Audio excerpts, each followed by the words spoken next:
Or third on. What's going on, guys? Beastly Thought Show live coming at you out of where are we out of? I'm out of Connecticut. We got New Jersey and we got is it South Carolina? Who, me? Yeah.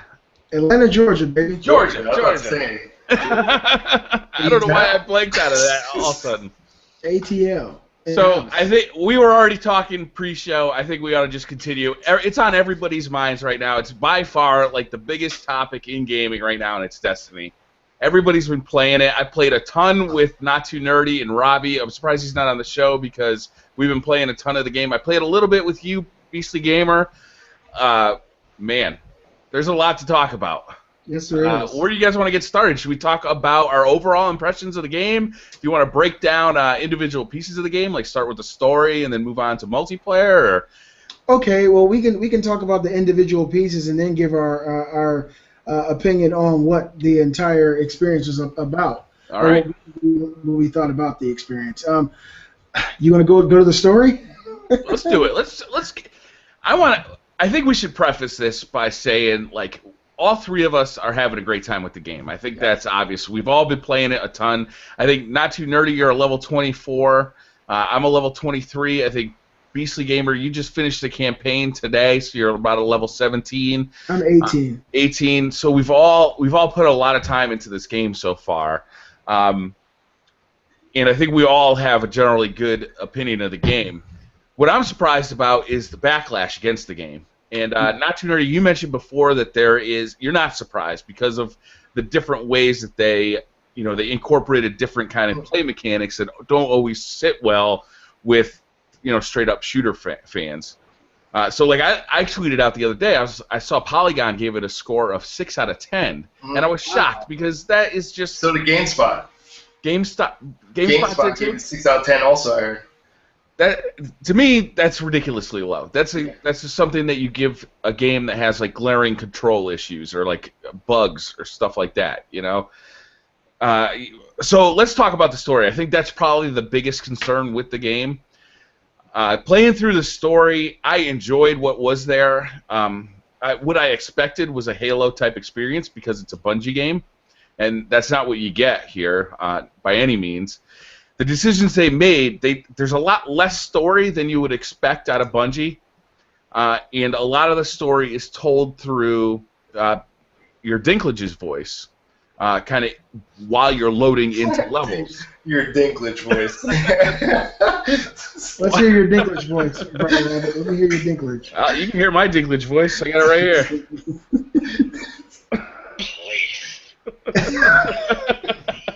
I keep my Dinklage handy all the time. That's a nice Dinklage right there. Thank you. Must be terrible in the shower. So the way the story is structured is most of the story you get is actually in loading screens while the game is actually loading your level, and then your Dinklage will talk to you, occasionally to say, okay, you gotta wait around here, you gotta fight 3 waves of enemies while I pretend to hack this computer. Yeah. And you probably hear that phrase out of him in different ways about 10 times during the missions. So it's a little bit repetitive as far as the story goes, and it's sparse, especially when you compare it to something as epic as Halo. However, that doesn't seem to be keeping us from playing it. That's the thing. The story, when I started to get kind of in the rhythm of you go out, you listen to Peter Dinklage tell you what's going on, you get down to the planet, you pull out your ghost, it tells you where to go, you get there, your ghost goes and starts hacking while you defend the territory for wave after wave of enemy. And then you get a little cutscene or you just hear, a few words, you go pick up your item and then you continue on to the next planet or next territory. I didn't mind it because of how much fun I was having. I got almost to the point where the story was like I was trying to skip the story just to go, because the overall experience of being on these planets and fighting these enemies and having my buddies with me was so fantastic, so much of a draw. I do in my own way wish that they had fleshed out the story a little bit more so you kind of, feel, I guess, more of a connection to your main character. Mm-hmm. But like Not Too Nerdy said during the pre-show, I think that they kind of left that open because of the way that this game is structured. It has MMO, it's set up kind of in the way an MMO is, kind of like the way Borderlands is set up. And with future DLC and things of that nature, they want to be able to probably go any direction they want. But as far as the story goes, I still don't know what the hell happened. I beat the game this morning, and I beat it on level 17, and I was looking, I saw all these people, and I was like, what's going on? And all of a sudden, I went back to the solar map, and there wasn't any place I could have went to. And I was like, what, is it over? And then my wife said, well, what's that at the bottom of the screen? I clicked on it. It said, what is it? The credits, end credits. So I clicked on it. I listened to Paul McCartney's song. Good job, Paul. You know, I like old school Beatles music. But I was kind of shocked that I beat it. I wasn't shocked because of how long it took. It took a fair amount of time. It does. I want to say around 15 hours. At least, yeah. It took me at least 15, and I beat it over the course of a week. You know, because I work, I have the worst hours on Earth, so it took me, you know, odd hours throughout the week. You know, from 1 till 3 in the morning. You know, every night for 4 or 5 nights, and then, you know, today I played for a couple hours and finished it. But it took plenty of time. I think that the difficulty of the game is awesome.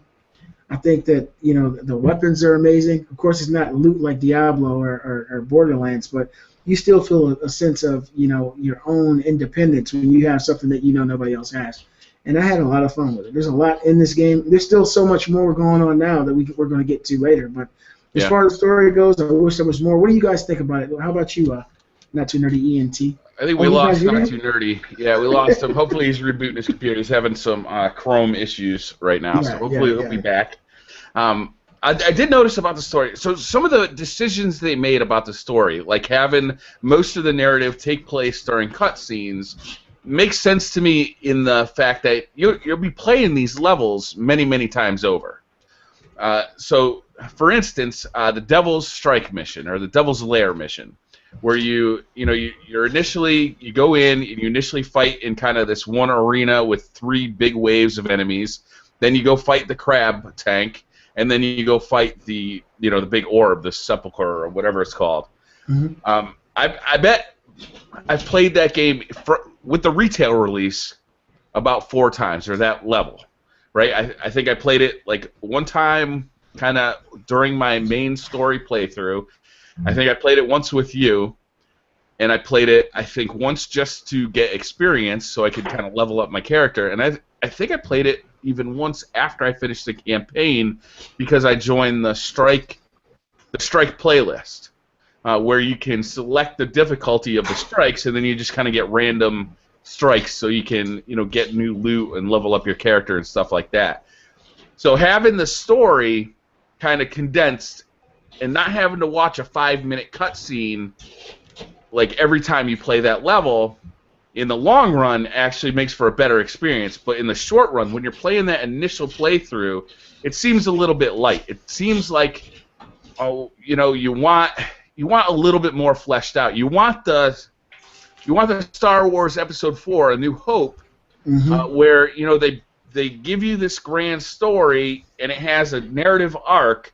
This story didn't have as much of a narrative arc as I would have liked to see. I would have liked to see some kind of a conclusion to, like, an opening story. Yes, you can keep the grand battle against the darkness open for the sequel, but you got to have a narrative arc that finishes in this game, and I don't feel like they really pulled that off that well. So on that level, I'm a little bit disappointed.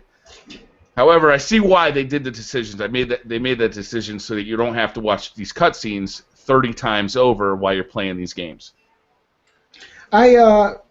Earlier today, Kate and I were kind of playing around with Mass Effect. We went back to Mass Effect 2, and I went into the Citadel, and I went to some of the locations where non-player characters congregate. I went to Club Afterlife, and we just walked around, basically, and went to some of these older places, and we kind of were drawing comparisons, and I think that's one of the other things that Bungie kind of skipped on, or they slipped on, was making these places like the Tower, which is only one place that we can really go and congregate with our friends, more alive, and breathe more life into these areas with non-player characters.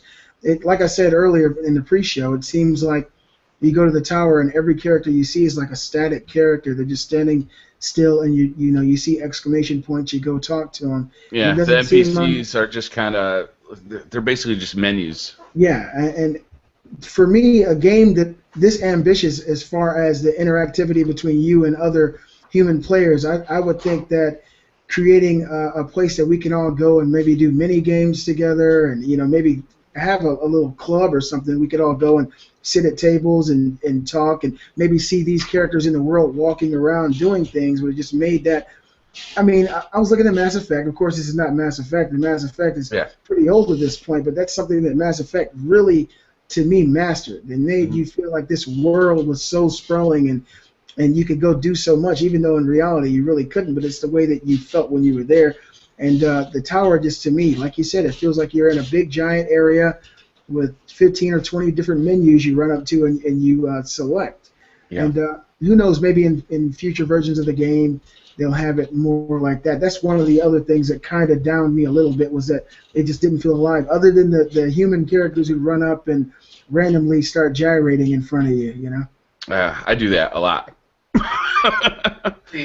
The thing I think about this game, that story-wise, why there's no story there, per se, is because this game is like an in-betweener. It's really a first-person shooter, but yet like they want to be like MMO, but they don't have the full MMO features, and that's why you can't have story there either. So like you're caught in between. So what you're saying is to go talk to NPC, non-playable characters, stuff like that. You really can't do that either. The reason why is because since it's like a first-person shooter, you're drawn to go somewhere. First-person shooters always go somewhere. That's why you see story campaigns for Call of Duty, all that stuff. They're not long. Why? Because you have to go from one target to the next. It's always linear, and that's the thing. They're in between that. And when you're in between that, you're stuck that you can't do story mode. You can't be like Mass Effect, and you can't be like that. You're a little bit of both. And I think what they were going for was for you to play with other people, for you to play with friends and stuff, and that's going to tell your own story. That the way you play is going to finish the story, because it's left open for the way it finishes. Like even when you finish the game, it's not really truly finished. Like the real thread, like there's so many things left unanswered. They left it open not just for yourself, but for them, for expansions and other things. They left it open completely, because we don't even know that reef planet. We didn't even go back to it. Like what that reef thing. I mean, no spoilers, whatever. Sorry about that. I'm not gonna say true spoiler, but there's still something else later on you'll see that you could possibly visit again. There's so many things that are unanswered. And I think that's why a lot of people were upset about it. But at the same time, this game has so much to do. And, like, you have to understand, like, the way people say, like, oh, like, the story was over quickly. It was meant to be over quickly. If it wasn't planned out, why did they have a raid system that comes out on Tuesday where it's level 26? Because they expect people to be at level 26 by then, which means that they had it all planned out that people would be at level 26. And so far, I'm almost there. I'm at 24, and if it works out well, I will be 26 by the time the raid comes out, which means that I'm right on schedule to where they wanted us to play. So it really wasn't out of design. It was by design exactly what they wanted to do. So, like, this was done already. So the story aspect, I really don't know any games like Borderlands. None of them focus on stories, and I just think it comes with that type of game. It comes with like the way you level up and stuff like that. You can't have story because you're gonna have to repeat the same levels again to level up. Yeah. Like that's the thing. That's the way it works, and I think you can't do the story over and over again because every single time you got to go back to that planet. You got to go back to that mission. You got to, and like. The only thing that they do is make the characters level up with you to make it harder for you and stuff like that. But, like, I think that's why it's missing story. And, I mean, I'm not defending the story is good. We all know it's not good. But I really would like to see people say the style that it plays, like Borderlands and stuff, none of them have good stories either. And that's the thing. And I think when people started reviewing this game, the first thing that they had in their mind is Halo. Yeah, of course. Guilty of it. And the problem is you can't judge it off Halo. It's a different game. I understand what you're saying. Like, I think part of the reason why they got a 6 out of 10 is because it's not as good as Halo. Like, that's not the way you should do it. You should review it on the game itself. And a lot of people say, well, it's not as good as Halo. And when I saw GameSpot, the players, the people that kept playing it for GameSpot, as they're playing it for their hour gameplay, they kept saying the whole time. The one guy kept saying, this is not like Halo, blah, blah, blah. He kept saying, this doesn't happen. In Halo, this will happen. All they did was compare it to Halo. Yeah. And I feel like that's what most reviewers are doing when they're doing it. That, oh, well, this has it, and Halo has this, and that's how it gets a score. It shouldn't be like that. It's a completely different game. It plays like Halo, but the design of leveling up and stuff makes it a different game. Because it's completely different. Yeah, Halo, you can't bring your weapons that you find somewhere else. Like that's what makes it different. There's a lot of games that do not do this. There is a game that does do that, which I'll show you a video next week. I'm going to compare the game that they actually copied off of. And I already started getting clips by clips of the design of the enemies, everything, in sections. I have clips of everything. So you're going to see exactly how they copied off this one game. Is it Time Splitters? Shots. What was that? Is it Time Splitters? No, it's Defiance, the one game I was playing. They did it completely. Even off the TV show Defiance, too. The world, everything, even maps on the world, they copied off too, and I already have clips of that. So you guys should for that. Okay, so that's before you go, I want to just talk to Not Too Nerdy's point, because I actually got an interesting comment that's somebody, and I wish I could. I'm looking for it through my comments right now. I can't find his name, but he said that I actually liked the story mode. I liked how I wasn't like the one, like the JC, the one in the Matrix, the Master Chief in Halo, like the chosen one. I'm one of many. I'm in this big battle, and so when I'm with my friends, it never feels like, well, everybody is the one, and we're just pretending to kind of, all share in this experience. You're all really sharing in this experience, and the story allows for that. So in that way, I got to agree with him. I think that it's successful. Yes, I would have liked to see a fleshier story, something that really gets you excited about the universe of Halo, or of guilty as charged. Yeah, I would have liked to see something that really gets you excited about the universe. But what is there fits, and I got to be honest, I'm not upset about the story, even though it's not as epic and grand as I might have hoped before the game came out. I like it. I like it. I've got to agree there. Like I said, I mean, playing the game and seeing those cutscenes and watching the brother and sister and watching the other Guardian that's really not a Guardian and all this stuff go on, I was entertained, but in the back of my mind, I was just waiting to get back to the game. The game was just drawing me into it. I think that the story, it sufficed for what they were trying to do. I totally agree with you guys on that. But the thing is, this is why I think it's getting, people are looking at it the way that they are, because there's so many other games out there that are first-person shooters, but first-person shooters alone, that do so many more things. But people are not looking at the fact that this is not just a first-person shooter. It's a slightly open-world first-person shooter MMO RPG. That's a lot of stuff to cram into one game. But the thing you just said, though, about first-person shooters do more than one thing. Like, what other first-person shooter? Like, if you look at the game modes, what I mean by a first-person shooter, there are first-person shooters that are complete first-person shooters that have good gameplay mechanics, sprawling worlds, and a good story. And those are the things, and good controls. And most people who, review a first-person shooter review it based on that criteria. And so when they see this game, they immediately liken it to another first-person shooter that would be a great one like Halo, and then they compare the two. Halo had this amazing story that lasted for a long time. It had great, control mechanics. It had beautiful worlds. Just like Destiny, but Halo outdid Destiny on the story because they were able to. Because Destiny is going in a different direction, and people aren't really understanding the fact that this is an MMO. And like you said, you got to grind in MMOs. You don't have to grind in Halo. You don't have to stay in one stage on Halo and grind and go back and forth there and grind and level up. You just go through it, and then you go to the next level. You don't even level up. Mm-hmm. So that's the thing I think a lot of people are missing about Destiny. But like I said, like Briar said, and you, I'm having a lot of fun with it. I don't think I'll be done with it for a while. Robbie, welcome to the Beastly Thought Show. How you doing, man? Doing awesome. How are you guys doing? What's up? Feeling good, man. Chilling like a villain. Robbie, I'm glad you joined, because we're talking about the story of Destiny, and you had a lot to say about the story of Destiny. You were a little bit disappointed, right? Yeah, I think so. When I think of the story of Destiny, like there really wasn't that much there. I mean, there was a couple unskippable cutscenes that explained really nothing, and that was about it for the story. Like there was just nothing there. Mm-hmm. Yeah. Can't please them all. Now, Robbie, are you having fun with Destiny, or is that just something you just didn't like about the game? Did that break the experience for you? Let us know. How you No, feel. absolutely. I'm having a phenomenal time with Destiny. Like the game is a ton of fun, especially playing with you guys and other friends. It's a blast, but I was expecting more from the story for sure. Like it just kind of ended, and it was like, well, I guess that's it. There just wasn't much there. So it was really just enough to keep you going from point A to point B, going to Venus, to Mars, all those planets, just to explore and find new areas. But there really wasn't much there in terms of the story at all, explaining why these characters are here, what's going on, and all that.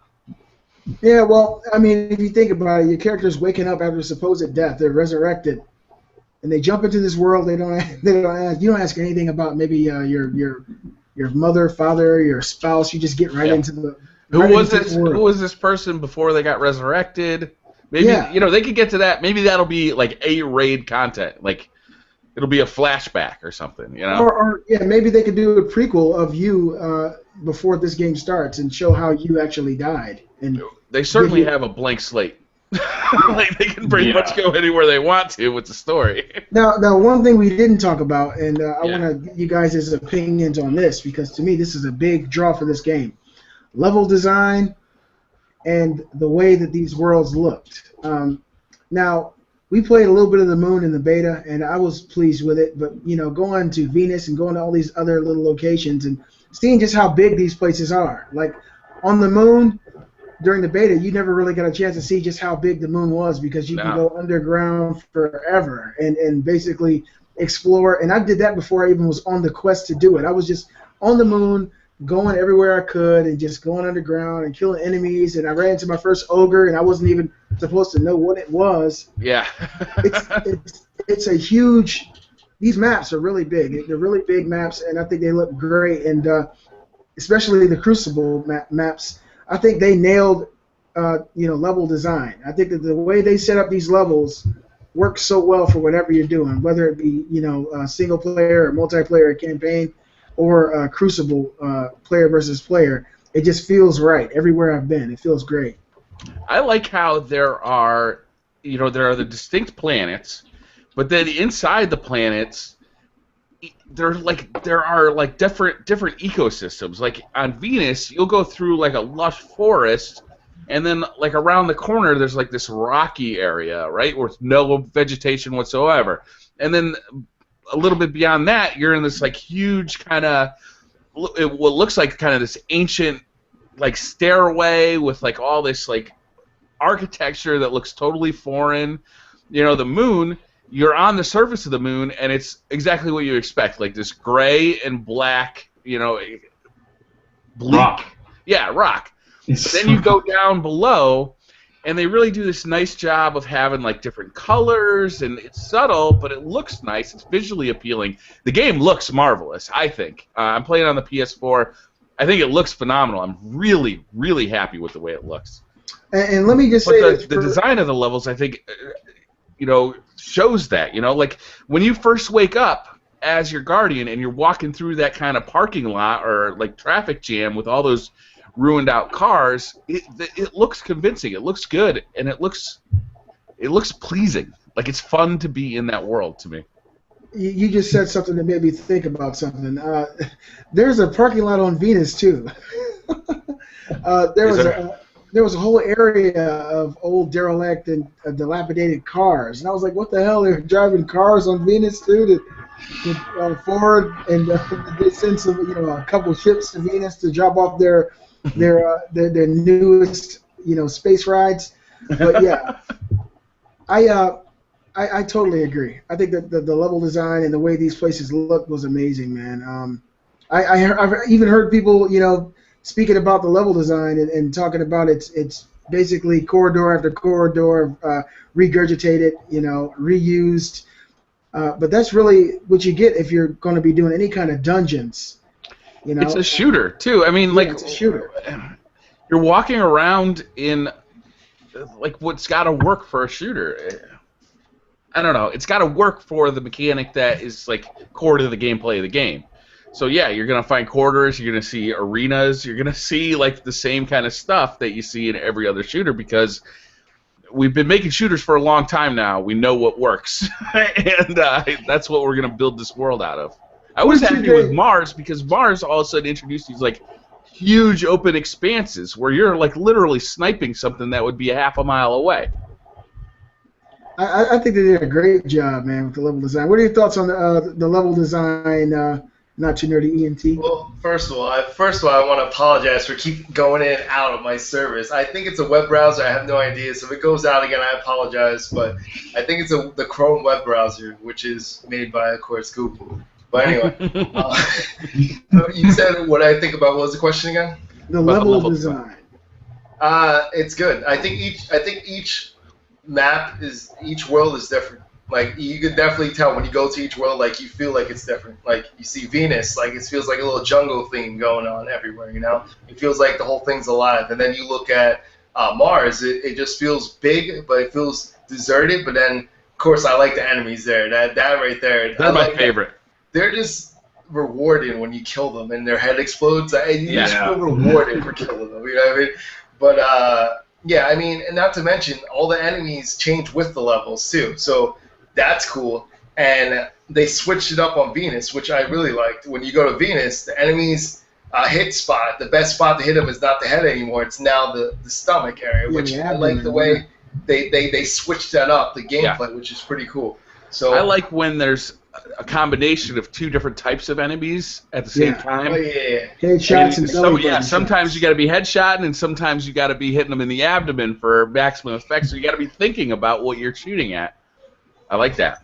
Yeah, that's very smart that it seems like the whole game like trains you as you go up. Like, you learn different things, you learn different enemies, and you know how to fight them because they all have a boss at the end of it pretty much, right? So like when you're fighting the boss, you have to learn how to kill those enemies because those enemies that you learn fighting throughout the world, they're attack you while you're going against a boss, and now you have to do all the things you learned to kill these enemies while you're trying to, you know, dodge the boss and kill the boss. So it's pretty cool. It's like that to me feels like an old school game design where it gradually trains you as you get, you know, level up and stuff, which is really good. And those boss fights are tense too because like you're trying to cause damage on the big boss, but you're constantly being harassed by these other enemies. Robbie and Not Too Nerdy, we all played one level where we were fighting kind of like a bigger captain, right? And they kept throwing these invisible, like, sword guys at us. Yeah. And it's like you're just constantly, you got to be wary of what's around you, but you're also trying to really get the damage in on the big guy. And it was really tense. It's actually one of the most fun boss fights I've had in the game, not only because of what was happening on the screen, but also because we were playing together, and that is fun. And that's probably my favorite part of the game. The level design just really encourages cooperation, and it's just a really, I don't know, it makes for a fun time when you're playing with people. Were you guys satisfied with the number of enemies and the different incarnations of enemies? You think it was pretty good as far as FPS should go? Yeah. I think for now, yeah. I mean, there's a good variety. I mean, and that's something that obviously will increase with planets that they add. So I think for what they have now, it makes sense. They have a certain amount for each planet, and then like later on, you go against them at different times. You know what I mean?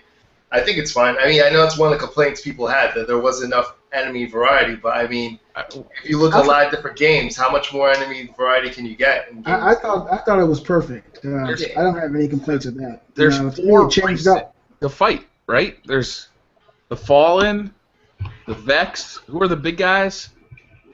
The Cabal. Yeah. What is it called? Yeah. And then the who are the guys that are on the moon? The Hive. Yeah, the Hive. Yeah. So there's four races. Each race has like a bunch of different people. So. Yeah, plus all their bosses. Each race has like a couple at least bosses.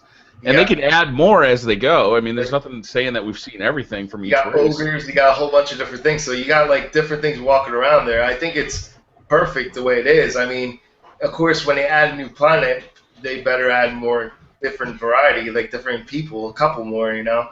Yeah. But I think it's good. I think they did a good job in that aspect. But which planet was your favorite, everybody? mine was Venus. Venus? You like Venus? I mean, even though it was cool to kill people on Mars the way they died, Yeah. but I just think Venus overall was just neat looking, and like the whole, you know, like I don't want to spoilers, but you know. Yeah. The way they changed the mechanic from shooting from in the head to the abdomen too is fun. It seemed like those enemies were a lot tougher because especially the one with the one floating in the air that has a shield and it rotates the shield around. Yeah, those you know, it's a little challenging, you know. So. That boss was so hard. Oh my god. How about you? Boss, the level strike's hard. Wait till you do a strike mission for that. Yeah. That goes to level 22 or whatever, and you're trying to do that. That's insane. Wow. Yeah, I gotta definitely try that. My Beasley, favorite. what's your favorite? What was it? What I think it was Mars. That had the big guys that jump. Yeah. I like that. I think that was pretty difficult, and I did get a sense of satisfaction by, you know, sniping heads. I also like the ones with the shield. They drop the shield in front, and then you got to shoot their hand, hurt their little pinky finger. And I was always shooting their feet. Yeah, I always went for their hand, and then it made them stumble back. And I really enjoyed that. Shoot the gun, the hand holding the gun. Yeah. I was always shooting their feet, waiting for them to drop the shield, and then hitting them in the face. Which Briar, by the way, that's another one that's exact copy of Defiance. The character with the shield, they walk up like this with the guns, even holding it to the side, just like the other ones are. And as soon as the same reaction, when you shoot them, they flinch back and they drop. The same exact way, and then they put the shield back up. That's the only way to hit them. Or you throw a grenade at them to make them drop the shield. So I think that's just funny. That's another part that was like, oh my goodness. I like the Robbie. Are you still there? I can't tell. I'm still here. Yeah, my webcam is just, I don't know what's going on with it, so I just shut it off. What's your favorite level? What's your favorite planet? I would say Venus and Mars are about tied. I thought they were both just incredibly cool. Like Venus with like its lush, vast jungle, and then like the cool sort of architect, and then like Mars, I love how it's just like this huge open desert, like, and it's all red sand. Like, I don't know. I like both of them both the same. Yeah, Mars felt the most different from all the levels. It feels like the most unique, you know, in Destiny. I think I do like Earth the best though. Even though I played the most of it, you know, in the alpha, the beta, and then at the beginning of the retail release, I don't know. There's just something about it. I love how you're in that like Cosmodrome area, and there's like this old world Russian like kind of rocketry going, and you know, you just get a feel for kind of this. It's almost like a Fallout vibe, Fallout 3 vibe out of that area that I really enjoy. But the introduction of, are they called the Cabal? Yeah. The first time you see them in Mars, it's almost funny. Like the way they have this kind of like Fifth Element. They almost have this like comedic like opening for them. Like it's hard to explain, and I think I have it recorded. I might show it on the channel just to like explain what I'm talking about. But they kind of like come in and they're like doing these like formations, and like there's this music playing while it's happening. Nobody's shooting at you yet. You're just like watching it happen. You're just like, yeah, you see them all jumping. Yeah, I just kind of like cocked my head and like watched it like, this is weird. I don't know. I liked it. The Cabal. It was also nice because the Cabal were the first people that ever killed me when I played the alpha, because you can actually go when you first start off at the Cosmodrome area. There's a building kind of right in front of you to the left, and if you go into the basement, there's a couple of really high-level Cabals down there, and they'll kill you right away. And that was the first time I ever died in Destiny Alpha, so it was nice to get my revenge. Right. What you just mentioned, though, like the music, right?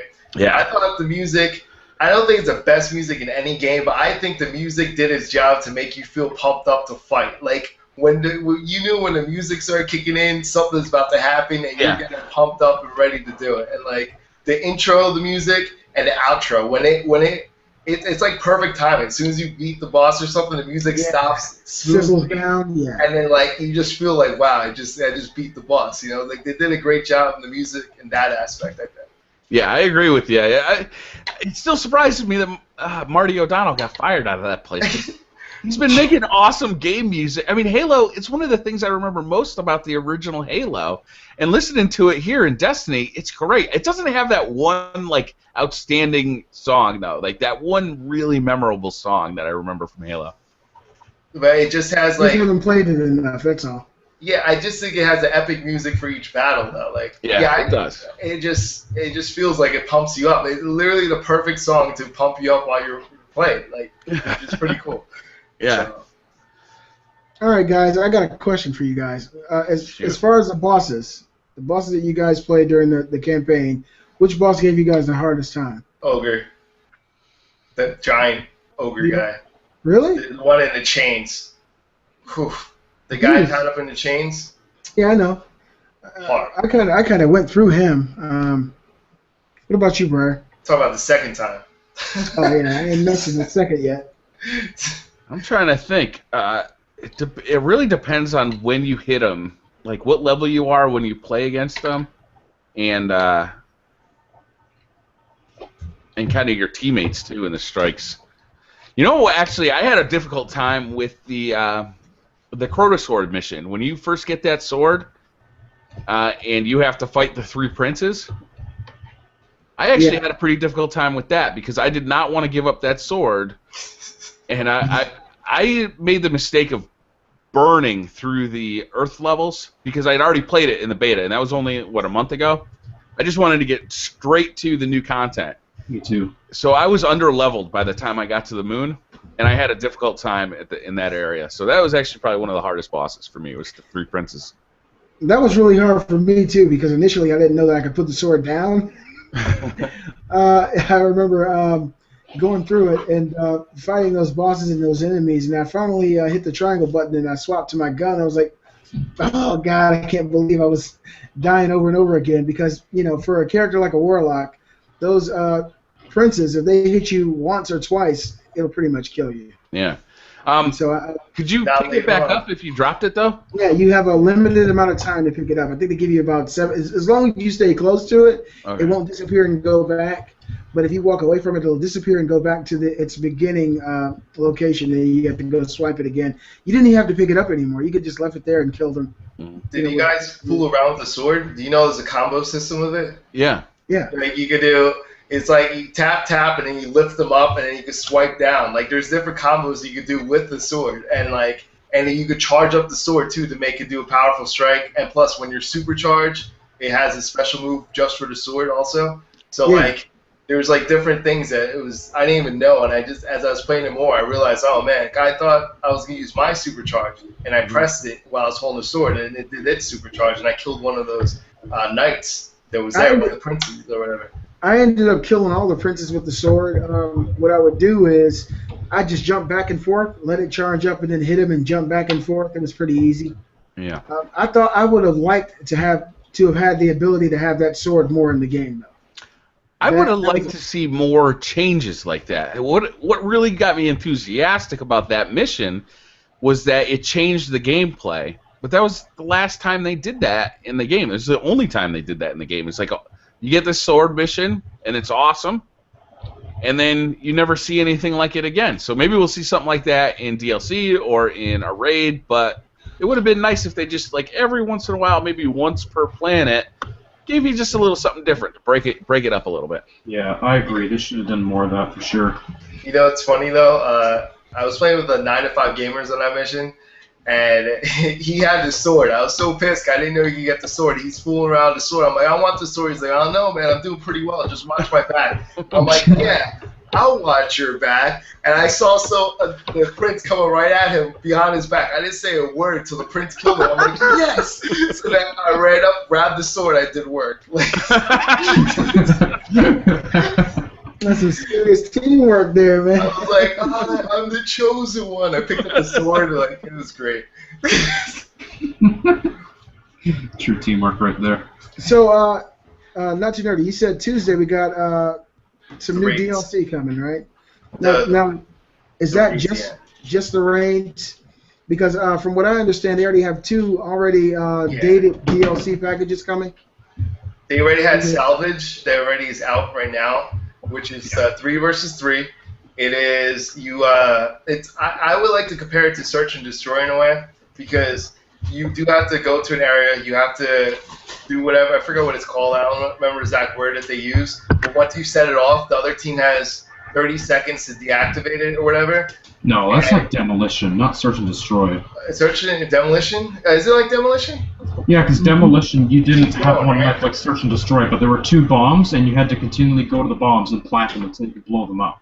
Don't even go there, not too nerdy. Do not what? go there. Wait, I'm thinking, like, is it continuous like that, Demolition?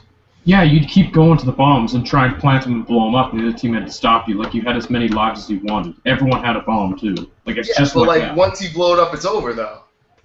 Well, because you have to get 2 of them. I guess, but that's not what this is like, though. The markers... Similar, though. You get points. Similar. You get points, though, for deactivating or activating. As much, whoever gets the most points wins. That's what I'm trying to say. I'm comparing it to Search and Destroy, but except it continues. After you capture one spot, you blow up the spot, it continues. You just got points for it. That's what I meant, like, because it's not like, you know what I mean? It doesn't end with 2 either. I suppose so, but it's not just one life. Oh yeah, it's continuous. It's continuous, so that's what I meant. It's the only difference from it. I don't know. We'll have to debate this another time. I got a question. To be continued. I got a question for you guys. It's theoretical, but do you guys think this game would have benefited from the choice of being good or bad, or maybe being one of the fallen, or being one of these enemies starting off the game and going the opposite direction? Having a bad arc and a bad story, defeating the light. You think that may be a future DLC? I think that. I think you might get that in this game. I think there might be. Right now, we're collecting plus light armor, so you get armor that has light value, and that's how you do your leveling up after level 20. I suspect that there will be armor with dark value too. That's what the rumors had. That's what people were saying. It should be dark. Oh, really? Yeah. So theoretically, that could have its own story arc, and you could actually be like Darth Vader or something. It could be like a raid, or it could be a DLC. Who knows? I think we should talk about some of the confusion around this game right now, because I can tell that on this call there's some confusion about what to call certain pieces of this game already, just between us. Yeah. So we've got the retail release, and included in the retail release there's the Crucible, which is the multiplayer P versus P. There's the main story, but then you can also play all these missions. There's strike missions, there's patrol missions, and there's story missions inside of the P versus E. Those are missions that you can play with your friends. Soon we're going to get DLC, which will include we don't know what. Maybe it'll be new levels. Maybe it will be a new planet. We don't really know what's going to be in that DLC. Don't forget, you forgot to mention Raids is part of the regular game too. Raids isn't out yet. That's coming out on Tuesday. Yeah, and that's part of also kind of don't know what that is. Is that going to be a new level or a new story mission? No, Raids are on the map. Raids are on the map for each. If you see each planet, it says Raids there. It's already there. And it's already there. Today it shows it now. It actually officially shows it. It says level 26 story. Yeah, and it's Raid. It says it on Venus, and it also says it. I think Venus is the first one that's coming out, but it shows it on planets already. It's just that it's locked, but it already shows it. So is it a new area? Not too nerdy.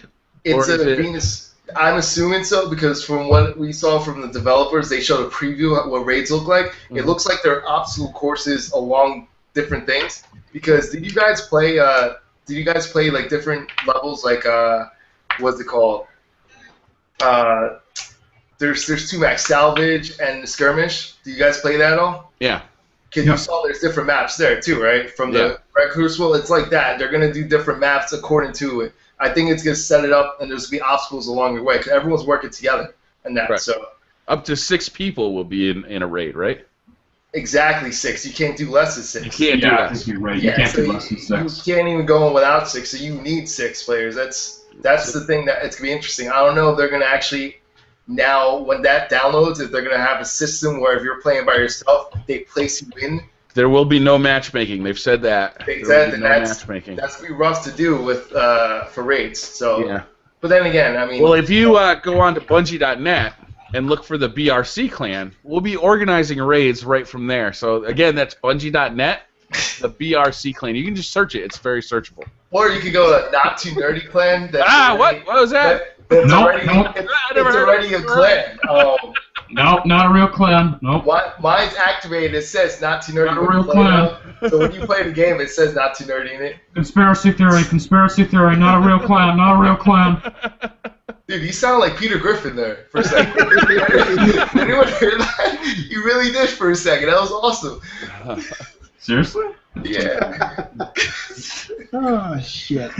I can't wait for the raid. I'm really looking forward to that. I know that we'll be playing that online. We're going to have to come up with a couple more players. Maybe we can finally get 9 to 5 Gamers. I haven't played the retail release with him at all yet. Yeah, and I haven't seen Unreal Gamer. I'm not sure if he's got Destiny or not. He does. I've seen him playing it. I'll be definitely playing with subscribers. I have neglected that, but I will be doing that. I haven't even uploaded a video all week. I noticed that. What's up, man? It's just been rough, you know. Just Working, been and I busy. come home and I just want to play Destiny. I was like, oh my god, I gotta play Destiny. That's why you just record everything you do, and then I got some stuff recorded, but I was like, I want to play Destiny. Leave my computer alone. I've got like 6 hours of story missions recorded. I'm very impressed he got to level 17. I saw you level 17. I was like, because before that I saw you like level 8. I'm like, and you just got there so quickly. Basically, like, I felt like you weren't playing as much, and I saw how quickly you got up to the level you're at. I'm like, what the hell did he do to get that quick? I felt like it happened overnight. Yeah, No, did you not sleep? no. What did I do? I didn't play much yesterday. I went and watched my brother fight yesterday on NBC, and he actually lost. But Friday I played when I got home. I think I stayed up till like 6 in the morning, so I probably got about 4 or 5 hours in Friday. I played minimal yesterday, and I got maybe 2 hours in today. How long did it take you guys individually to beat the campaign of this game? Let's give the viewers kind of a window view of how long this game takes to beat it the first time, and then we can explain to them the replayability that goes with the campaign. Ready? It's hard to say how long it takes to beat the campaign, because I don't think I did it straight through. Like, I replayed a bunch of stuff while I was doing it. I did. The answer is nothing but question mark. campaign first. That's the answer, question mark. There is no exact time, because it depends what you're doing. Are you trying to do bounties while you're playing the game? Because 9 to 5 Gamers, they did it better than me. They were smarter. They were picking bounties. They were doing the bounties in the beginning of the game while they were playing the missions once. I wasn't thinking of that. Now that I'm trying to go back to do these bounties, some of these bounties are harder because I'm leveled up higher, and I should have been doing them from the start. And that's why his character was leveling up higher from like when he was doing stages earlier. So, you know, it depends what you're doing. Like for me, it officially says I play exactly 1 day, 8 hours, and 35 minutes. Wow. 32 hours. Yeah, that's how many hours I put into this game. And I'm at level 24, almost at 25. And I think I beat the story. I beat the story twice, I think. Well, not twice. I play like the back end of the story with like 9 to 5 Gamers to help them win. But yeah, like when I beat the story, I beat it with Robbie and I beat it with Brian. Didn't we beat it together, right? So yeah. Yeah. So, you Have know, any of you guys beat the last boss by yourselves? That's what I did today. No, I didn't try it. no. I got it on video. I beat the entire thing by myself. We were And lucky. Kate went and did it herself. We were lucky because the three of us, Not Too Nerdy, me, and Robbie, were all kind of playing. There goes Robbie. We're all kind of playing the game nonstop from when it came out to when we finished the game. So we were actually kind of, our progress was kind of parallel, and we actually all beat the game at the same time. Yeah. Oh, wow, that's awesome. It's It funny was 'cause, like, fun. I bounced with different groups. I did some missions by myself, but mostly I was either with 9 to 5 Gamers and his friend, or BriarRabbit and Rob. So like, it was cool. Like I was in like 2 different groups, and like everyone kept on the same pace together. So I was like, no matter what group I went, it was like we were in the same pace. So it was pretty fun. Yeah. What do you guys think about the leveling up system? Do you like it?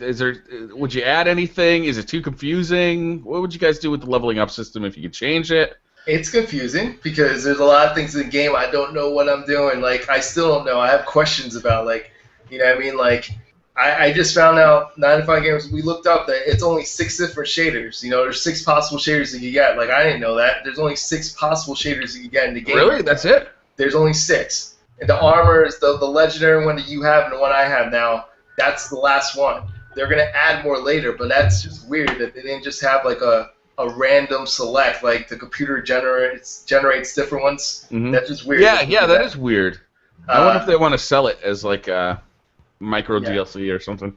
To me, that's the easiest way to do it. A computer could randomly generate which combinations, color combinations. Or how about you select your own, like make your own shader. I think if you were to pay for it, I mean, I understand they let you pay for that. That would be understandable. They made you pay for your own. You just the options to customize your own. But if they're not going to do that, then they better have the computer generate it itself. That's just ridiculous. Like, or maybe it'll just become like something that's only special event tied. Like during Christmas, you'll get a red and green shader. Yeah, that could be too. So yeah, maybe I should hold my judgment. Maybe it's something that might be like tied into something else. I did get it randomly. It dropped, along with a legendary shotgun. What? I got a legendary shotgun. And I have my legendary scout rifle. It's almost maxed. Really? What's the attack? The attack of that? It's almost 300. The shotgun's almost 300. That's a max for the shotgun's 300. But like, holy shit. The cool thing about the scout rifle is now that I unlocked it's called Firefly. If I get a precision shot, the person explodes. So like, does that happen in the Crucible? Yeah. Now the thing in the Crucible is like, if you get a headshot at Crucible, right? I did not notice. I got a headshot. The guy was almost dead anyway. His shield was down. I got the headshot. He exploded. He killed the person next to him. I had no idea that when they explode, they actually do damage to the person next to them, and it counted as my kill. I don't want to talk about the Crucible yet, but I got some things to say about that. Let me ask you guys a question. The gun that you get at the end of the game from the female guardian, is that something the everybody Traveler's gets? Friend? Is that what it's called? I think everyone gets. Are the stats different on each one, or are they all the exact same? I think they're all the same.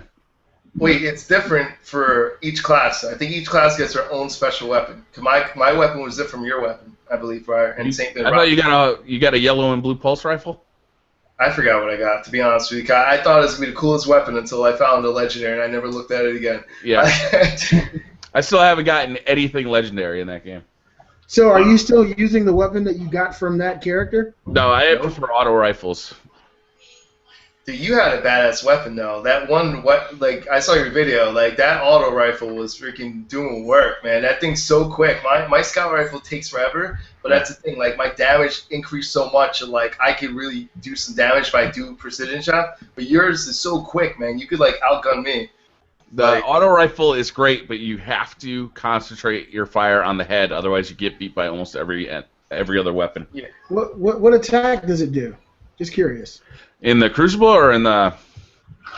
Just in the regular game. Yeah, I think it's around 150. Really? Yeah.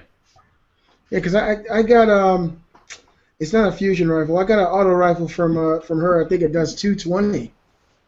So I thought that was pretty high considering everything I'm finding now. Maybe it's 250. I can't remember. Yeah, it has to be in the 200s. Yeah, it's in the 200s. I think you're right. Okay. So what do you guys think about the level system, though? Like, Not Too Dirty, you said you were confused. I think it's beginning to clarify itself. You mentioned the bounties. If I had known then what I know now, I definitely would have been doing bounties all the way through. I totally neglected it because I didn't really understand.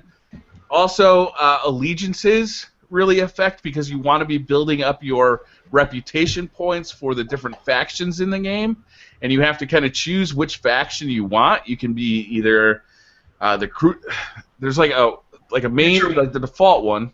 Future Warcraft. There's the Vanguard. The Vanguard and the Dead Moon. Yeah. There's another one. I haven't even picked any of this yet. Where do you choose this? You can either where the Vanguards kind of hang out. That's the default one. The Dead Moon and the Future War Cult are over by the shipbuilder. There's another one. There's like there's a one right around, the drug dealer lady, I always call her. There's one over there too. There's a guy that stands in between the area where the stuff is spinning. There's another guy right there. He's like a aristocrat. I forgot what it was. There's something else. There's one there's 3 ones that you can select, and he's I like know what you're talking about. I don't know what it's called though. I don't know what it's called. So all the time you spend in the Crucible, you need to be collecting bounties and reputation points for that cult so that you can get, buy armor and guns from that cult or from that faction. Also, you need to be earning Vanguard bounties so that you can buy, special items and weapons from your Vanguard counterpart, which then, level you up for, that stuff. Plus, all of the stuff that you find around, it turns out you can, like, if you find these coins, you can spend those one day a week at this guy who just randomly shows up. Yep. Plus, the leveling system, well, it appears to change when you hit level 20, but my suspicion is that nothing actually changes. It just, the interface changes, because as you go up to level 20, you see your experience happening. And I think that all that happens is that you stop seeing your experience, you stop seeing that bar fill up, but the game is still keeping track of that, and then when it's time for you to level up, they give you an item that levels you up to the appropriate place. Because it seems to be taking exactly the same amount of time as levels 18, 19, and 20 did. All you have to do is do exactly what they tell you to do, because you have to do whatever the missions, strike missions, special missions. That's how I got all this armor. I leveled up so quickly, and after it, once I got the hang of it, 'cause I wasn't getting any light armor. I didn't understand what I was doing wrong, but finally I'm getting light armor because I'm doing Crucible matches and all that. Once you get past 25 Crucible matches, then you can start getting light armor. They won't give it to you unless you get at least 25 Crucible matches in. So that's the bar for Crucible matches. And you also get Crucible the Crucible marks also for completing Crucible. Like, it's so many different things you could get, which is pretty cool. It's a lot of things. You always have a goal. You always have a reason for playing. I love that, though. That's great. Yeah, because it's not only like I want to do great in this. Like, even if I'm losing, right? Like, what pushes me forward, which I was trying to tell Robbie before, like, don't quit, because what's pushing you forward is that you have another bounty or something you're trying to complete. Can we tell that story, Robbie? I want to hear it. I didn't hear this. This is a great story. This guy. Go ahead. Tell the story. Go ahead, Nazi. Yeah, all right, I'll tell you. So this guy, we were getting beat up bad. I didn't care because I knew I had a bounty, right? My goal is to complete my bounty. I have my own mindset. I don't care if I'm losing or whatever. We're losing as a team badly. These people are beating us up. Robbie's like, I'm not playing anymore, so he stopped playing. Like, his character's literally frozen, staring at the wall. He was mad. He was really mad. So then he's so pissed off. He said he's about to quit. We're trying to convince him not to quit and exit out of the game, right? So he stays in the game, and at the end of the game, he gets a legendary weapon. Yeah. They gift him a legendary weapon. Literally, like hands off of the controller because he's so frustrated. He gets a legendary weapon. I had like 28 kills that game. I got squat. Meanwhile, Briar's the only one carrying our team on his back. He got nothing. I get the reward for sitting and looking at a wall like, wow, how does this work? I have that gameplay recorded, and I don't know if I have the voice for it recorded. Because, like, the best part was, too, he's like, wow, guys. He's like, I'm really glad I didn't quit. We were laughing hysterically. With you, Robbie, not at you. I hope you know that. So you guys kind of touched on what I really wanted to get down to. Yeah. I just beat the game, and it seems like there's so much more still to do. Yeah, there is. Okay, because I'm maxing out my character's abilities right now, but you get 2 more whole sections of abilities or classes of abilities that you get to max out, correct? And you got 2 subclasses for each. Subclasses. Yeah, you got 2 subclasses for each class. For the hunter, it's the blade dancer and the gunslinger. For the warlock, I'm not a warlock. Not too nerdy. Do you know the 2 names? It is. I don't remember the next one, but it's like it's fire. The whole thing represents fire and flames. I forgot the exact name of it though. Oh, Sunsinger. Sunsinger? Is it Sunsinger? Here it is. And what's the other one? Voidwalker. Yeah. Okay, and then for Titan, Robbie, you have a Titan. Do you know the 2 names? Yeah, the main one is Striker, and the other one is... I don't remember what the other one's called. Yeah, I know the main class is Striker, though.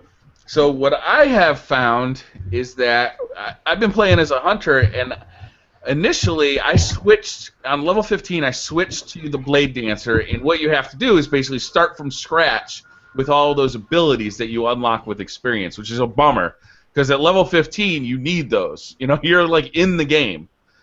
So I actually didn't like it at first because I felt so underpowered, and I needed those powers. I was using that golden gun. I was slaying people left and right. So I switched back, and I finished the game with the golden gun and all those abilities.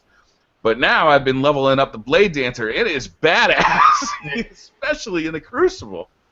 The thing is, I don't want to give it up, but like I'm like, I don't know, one game away from leveling up completely the whole Warlock class. So then now I'm going to do my subclass and level that up. Yeah. So the thing is, mine is so insane in the Warlock. Like my class is so insane right now that like I get energy drain. It lasts longer, right? My energy drain pulls the health away from them. On top of it, when I kill someone with energy drain, I actually decrease the time for my grenades and decrease the time for my Nova Bomb. So when I throw out my Nova Bomb, I have a full speed Nova Bomb, or I have the triple Nova Bomb. There's 3 Nova Bombs that he sidearms, and it wipes out the whole team. You want to know how many times in the Crucible that's like the most dangerous thing there? I know everyone else has the class is good, but this class, literally, if there's a group of people, especially if you're doing capture in the zone or something, if there's a group of people capturing a flag, I come in with that. I could get quadruple kills. I already had twice, I had 2 times in a row, 4 kills at a time,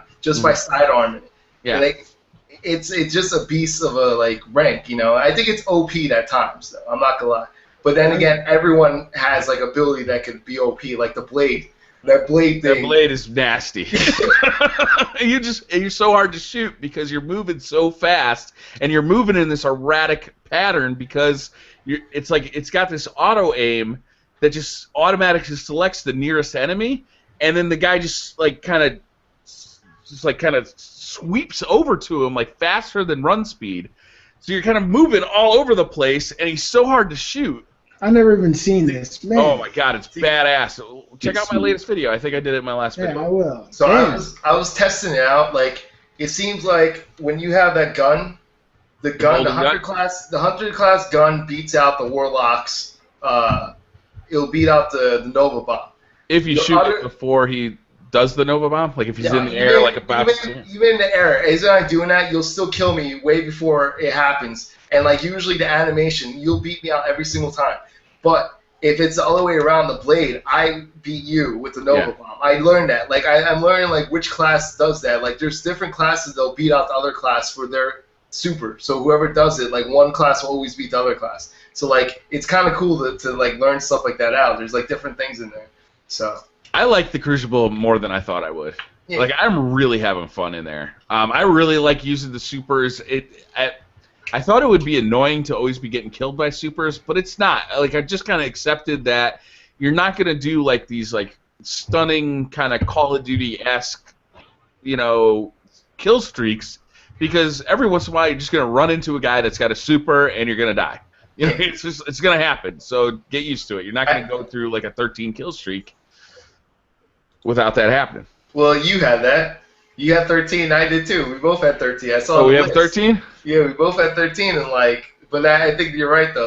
That's their way of making it more even by balance. So you can't go around. Everybody's gonna get kills with these things, and it's fun though. It's like you feel so powerful.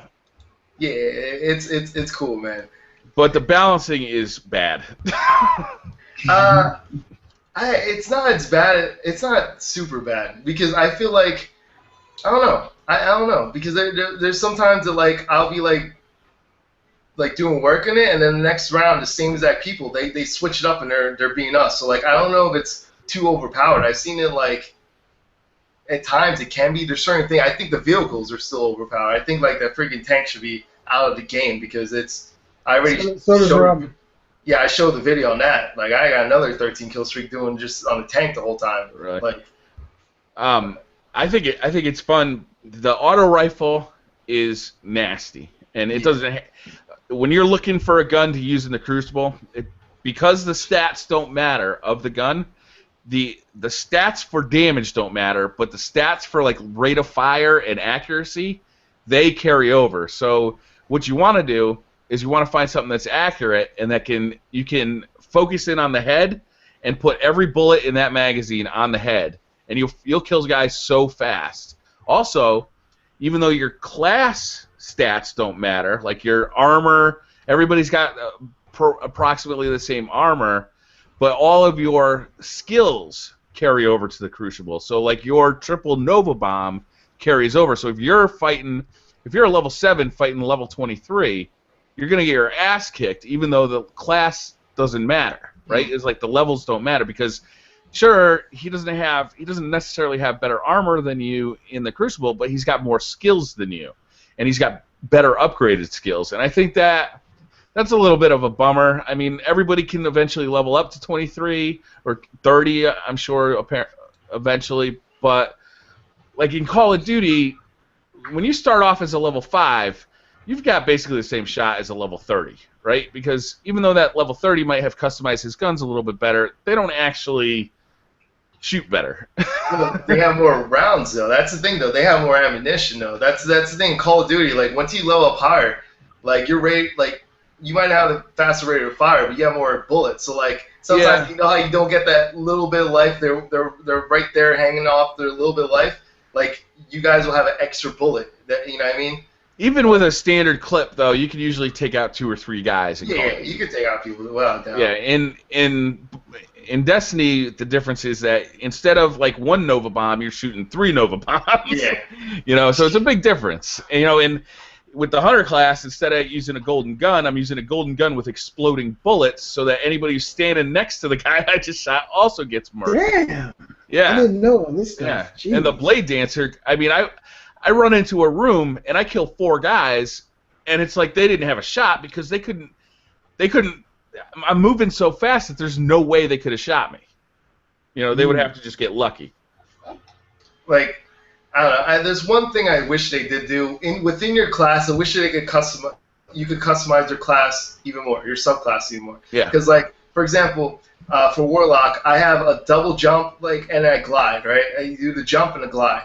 Now, there's also another one that I could teleport. I would like to have where I could double jump and then teleport, but they won't let me combine those two. It's either I have the jump once and, you know, I jump once and teleport, but which is nothing, because a basic jump in this game is like you barely leave the ground. You know, that's why double jump you need. And that's why teleport, it's kind of confusing. You know, in Crucible, teleport works good too, though. Yeah. Maybe in certain maps, like, if you're about to die, you teleport behind someone, and I can, like, melee them. Like, I've done that so many times, but it's hard to control the teleport. That's why if you had a double jump, you could do that. But when you look at the categories, it lets you select only one thing, even though there's 2 1 and 3, yeah. The ones are mandatory. Like, the ones up top are mandatory, and they make you select that. And I wish that they allowed you to get 2 in that group, that you could pick any 2 that you want in each group. But they don't do that. So something like that would be cool, because then you literally, truly customize the character the way you want to. Mm-hmm. Yeah, you get some options, but for the most part, it's clear what you should be selecting. Yeah, I mean, they pretty much, it's mandatory to do this and only this. And, like, Do you think we'll get like DLC, like an extra subclass, or? Yeah, that's why there's a slot there. Without a doubt, there's an extra slot there. Oh, There's 3 slots. Yeah, that's why I said there was 3, because there's 3 up there. Yeah, there's 3 up there. Nothing in it, so. I wonder if maybe that unlocks at like level 30 or something. I'm pretty sure people are at 30 by now. I saw someone at. Oh, okay. Yeah, there's one guy who was at 29 day 1 or whatever. That's crazy. How does that even happen? Australia people. There's some people from Australia that had it day before, and like this one guy that's the one they showed on IGN. Like, he doesn't work with them either. He wasn't cheating either. He's been doing nothing but bounties. He does the same bounties over. Oh, really? That's what I was gonna ask you. Do you think there's not enough bounties in this game? Because it seems like, I mean, right now it feels that way because we're playing so much of it. But I bet once the new game kind of wears off and you're playing more reasonable amounts of time, I think that it'll probably feel like the bounties are about right. Okay. We're playing this game hard right now. Yeah, I'm playing it more than I should be. Like 5 hours straight. I've been playing The Last of Us since this game came out. I feel so bad. This game is just, as you're playing, man, you look down, you're like, I can't believe it's this time right now. I can't believe I've been playing it this long. Even though you say 2 more minutes, and then like 1 more mission. I gotta go to bed, but I'll just play for a little while. Has anybody tried playing it on their PS Vita yet? No, I haven't done it. No, I haven't done it. It works okay if you're playing the missions. Like, as long as it's not like super hard. Like, if you don't need super pinpoint timing, it doesn't. It works pretty good. Are you guys more looking forward to the DLC, like the strike missions and things like that, in the future, or are you guys going to start getting more into the Crucible? Wait, what? Like, this thing, are we talking about like the DLC, or just them continuing what's part of the regular game? The campaign and looking forward to more DLC as far as campaign expansions and things like that. Are you guys looking more toward getting into the Crucible PvP stuff? I think a mixture of everything, to be honest with you. I want to see how far I can level up. Like, I already am happy that I was planning on getting both the Xbox One and PS4 version. I'm happy I didn't, because there's no way in hell I'm going to be able to level up 2 characters like that. Like, I've just decided I don't want to go back. I want to continue with the guy I got and build him up. So, like, I'm going to do whatever comes out there, because it seems like every day they're still adding something new. Like, today, like I said, there's something that's called some Nightfall or Night Mission or whatever. I didn't read exactly what it is, but it's a new category that I guess it takes place at nighttime, but if you go by the name, and that sounds cool already. You know, I'm already excited about that. And we know the raids come soon, and don't forget, no one even talked. We still have Iron Banner. That whenever they decide to do that, the Iron Banner, like, that's gonna be a shit show. Yeah, because that Iron Banner, that's when your levels do count, right? Yeah. That's when the level, everything counts for Iron Banner. So that's going to be insane. That's why people are going to, like, level up as much as they can, get nasty weapons so they bring it to Iron Banner. That's when it's really going to count. Like, when they release the DLC, too, that'll have new, besides having new content, it'll also have new armor and new weapons. So you'll be able to keep unlocking stuff. I have noticed that when I hit certain ranges, I get stuck into always getting the same stuff for drops. Like, you know, once you get to like level 20, you start really slowing down as far as like how fast you progress. And you'll see like the same name, like Rust Burner is where I'm at right now. Every time I get a drop for armor, it's Rust Burner armor. It's Rust Burner, Rust Burner, Rust Burner. The legs, the arms, the chest, the helmet, they're all Rust Burner, and it's just about how much light it's got. And then all of a sudden you change, and it's Mangala. Now I'm always getting the Mangala armor, you know? It's done like that on purpose, I found out. Now I realize why it's done on purpose. Because a lot of the stuff, legendary stuff, they all require material or requires the weapon to be broken down. So you're going to need lots of parts from weapons and material and stuff like that. So you're going to need to pick that up just to break it down. Yeah. And like I noticed that like for all my legendary weapons, they all need weapon parts. Like I'm like short some weapon parts because they require massive amounts of weapon parts. And then you're waiting for drops so that you can upgrade your I'm waiting for drops just so I can dismantle it. Like that's like that's done by design. I think it was done like that on purpose because eventually you're going to need those parts. So. I like it. I like how you're leveling up your weapons, you're leveling up your armor, and you're leveling up your character, and like all these things. Like it's confusing at first, but once you kind of start getting a hang of it, like once you start getting your mind wrapped around it, it becomes this kind of complex system, and eventually somebody's going to figure out exactly how to do this in 10 hours. Get like a level 30 character in 10 hours, because they're gonna figure out exactly what to do and like kind of get the fastest way to do it. I'm looking forward to starting over with I want to have 3 level 30 characters. Yeah. That's gonna take a long time here, sir. Well, I mean, I'm at level 23 now, and it's been less than a week.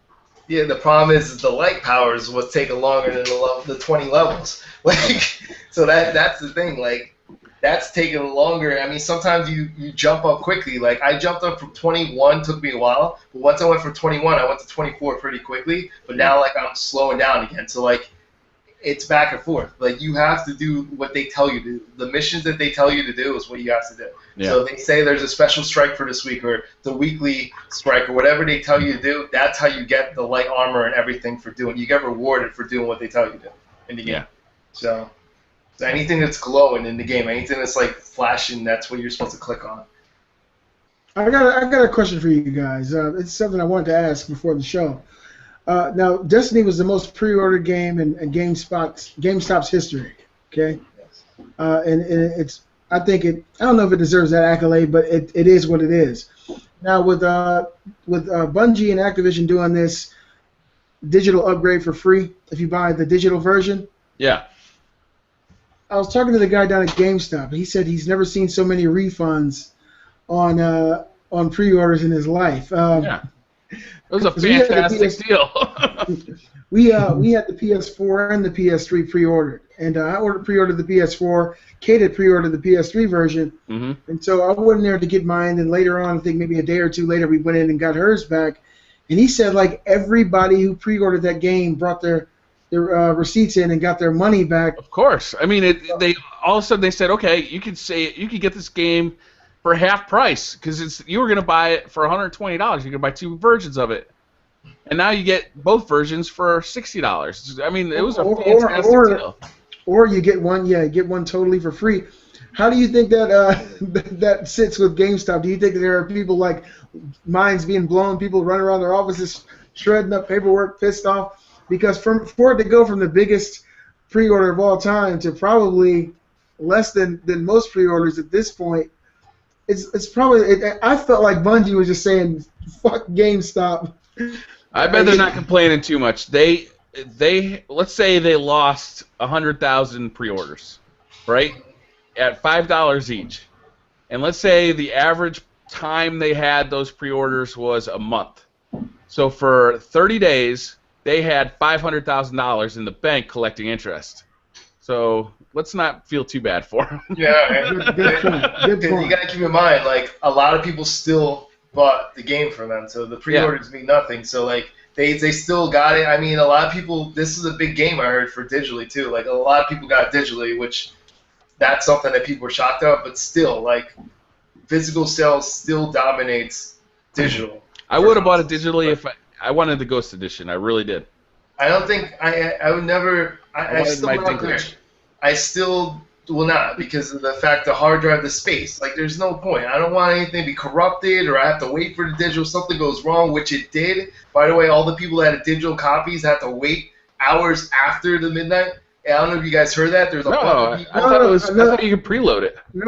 No, we couldn't preload it, but I started downloading it immediately at midnight. Some people, I'd say there's a big bunch of people that got the pre-orders for the digital copy for the game that couldn't even play the game until 6 hours later, and they had to apologize. Sony and Xbox had to apologize to the customers because Destiny was not letting them download the game. For some people, we're not letting them download the game until it turned midnight in certain regions. Oh, like, check this out. I put Destiny on my slim PS3, and I put it on my son's PS3. Now, my son, he has, my boys, they have the old original PlayStation 3, the fat model that came out years ago. Yeah, with the 12 gigabyte hard drive. I think that's like it's a 40? It's a 40 or an 80? $600 and you get a 40 gigabyte hard drive. Yeah. now, check this out. It took till Thursday for their system to download Destiny.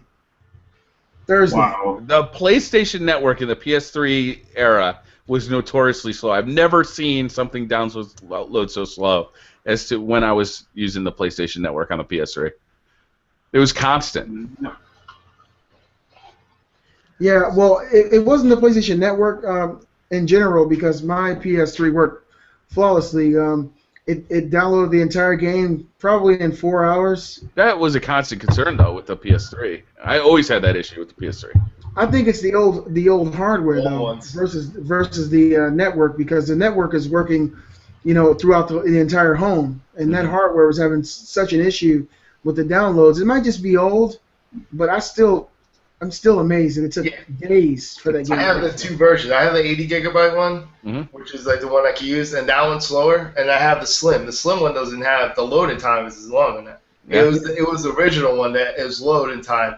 And I think there's a processor inside of it. Like, they had to change the chip, even though it's the same type of chip. It's like just a different version of it because that's what made it run faster.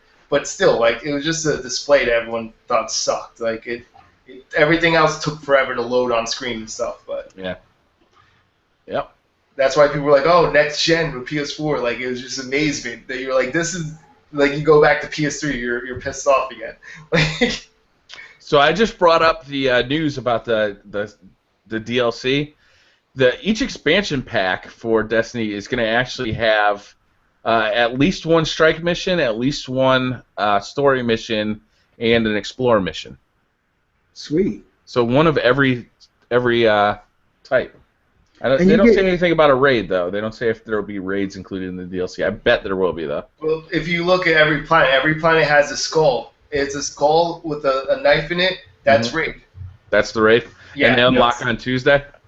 Yeah. Well, All right, I'll see you guys Tuesday. well, we Show's better over, everybody. we have to be level 26 by then, so you guys better get working. We all have to work to get level 26 in order to play. Oh, I'll be damn, working. I'll stay up until I take my kid to school in the morning. Then Me and my dinklage are going to be all over Destiny. that doesn't sound right. That sounds so wrong. That could be the name too. What do you mean? Hey, baby, you want some dinklage? I've been playing Destiny all night with my dinklage. Yeah. Would you like to touch my dinklage? No. It's so hard. That's one rock hard dinklage you got there. It's rechargeable. Great.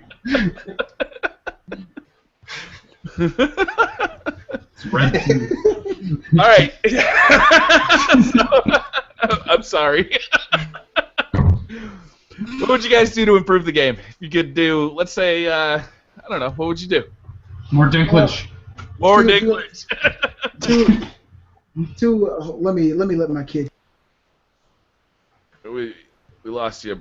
He said he was going to do something with his kid. All right.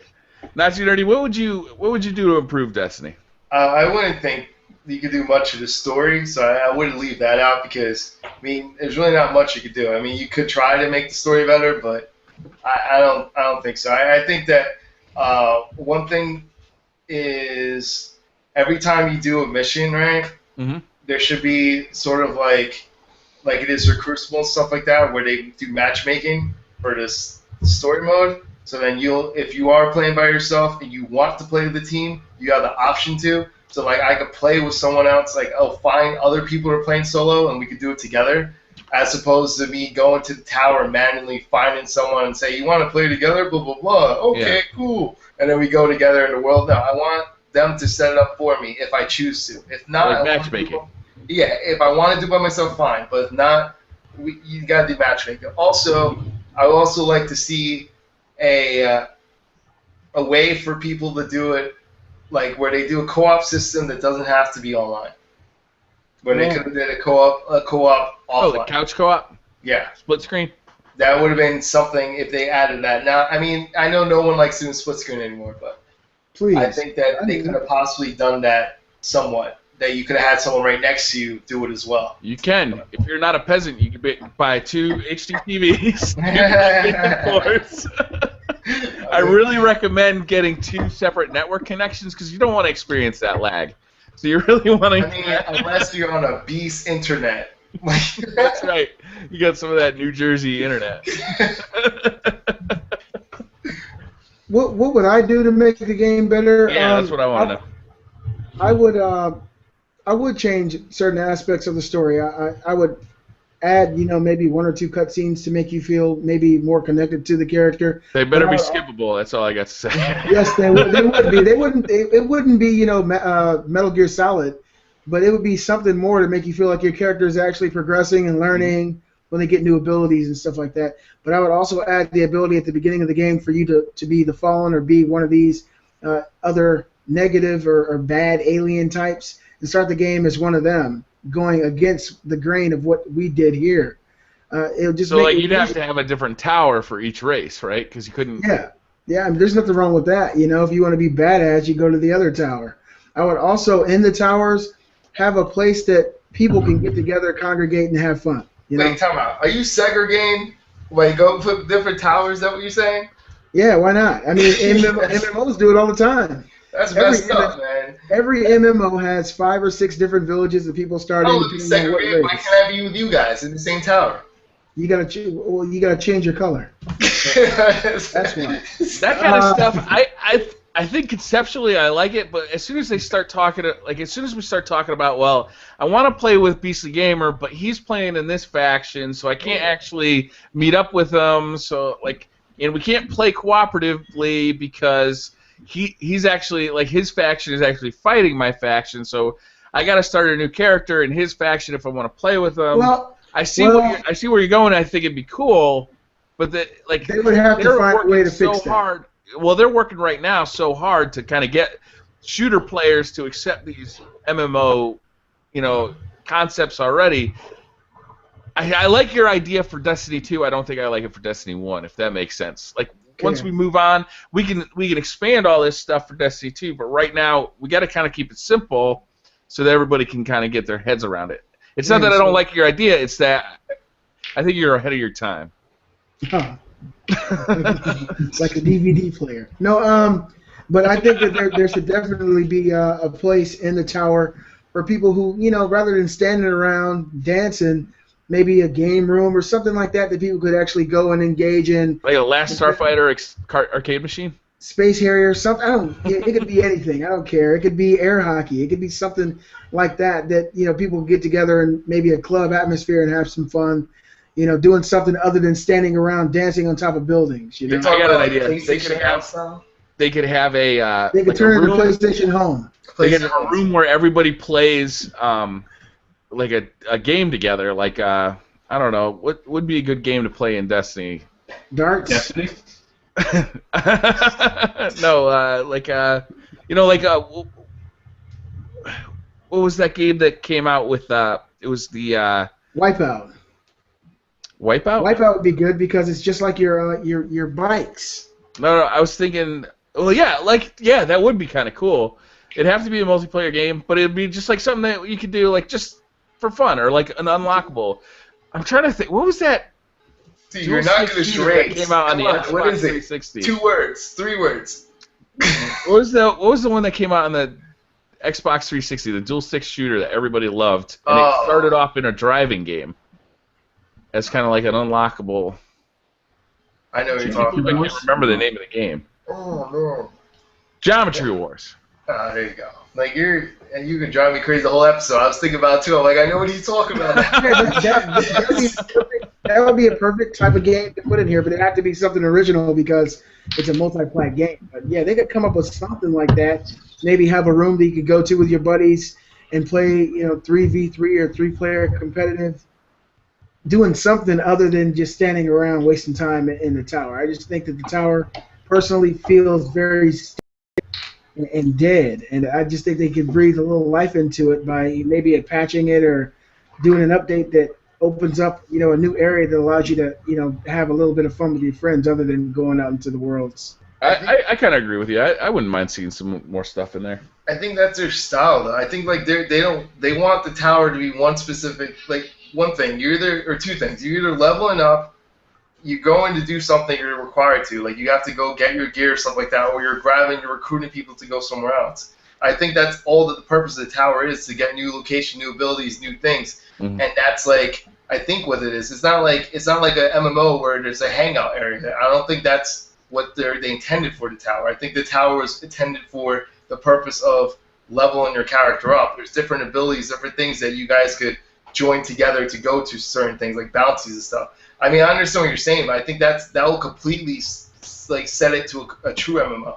And as you see, this fact that they chose to do fire teams, they weren't willing to go fully MMO. They wanted to. I don't think that particularly would sully the experience, because if you look at the tower now, every time you go to the tower, you'll see 5 or 6 people standing around doing nothing.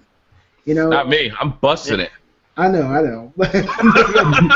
but I see it all the time. I see people standing on top of a building or sitting somewhere or just dancing for no reason. And I think it would just breathe a little bit of needed life into the tower if you got a place you can go into and just do something other than go out to these worlds and shoot people. I think it would be pretty. It'd be a nice change, Yeah, I wouldn't mind a bar or something where you could actually talk to people. If they had PV or computer control characters that you could talk to, and they'd wisecrack about your performance in the Crucible or something if you went negative on a Crucible game or something like that. That'd be funny. That would be Right. like Mass Effect. Can I have a strip club that I can spend glimmer on? Like, Oh yeah, you can have a strip club. Make it It's rain like with toss glimmer. glimmer to strippers, yeah. You Dinklage Roll out into the the strip glimmer. club.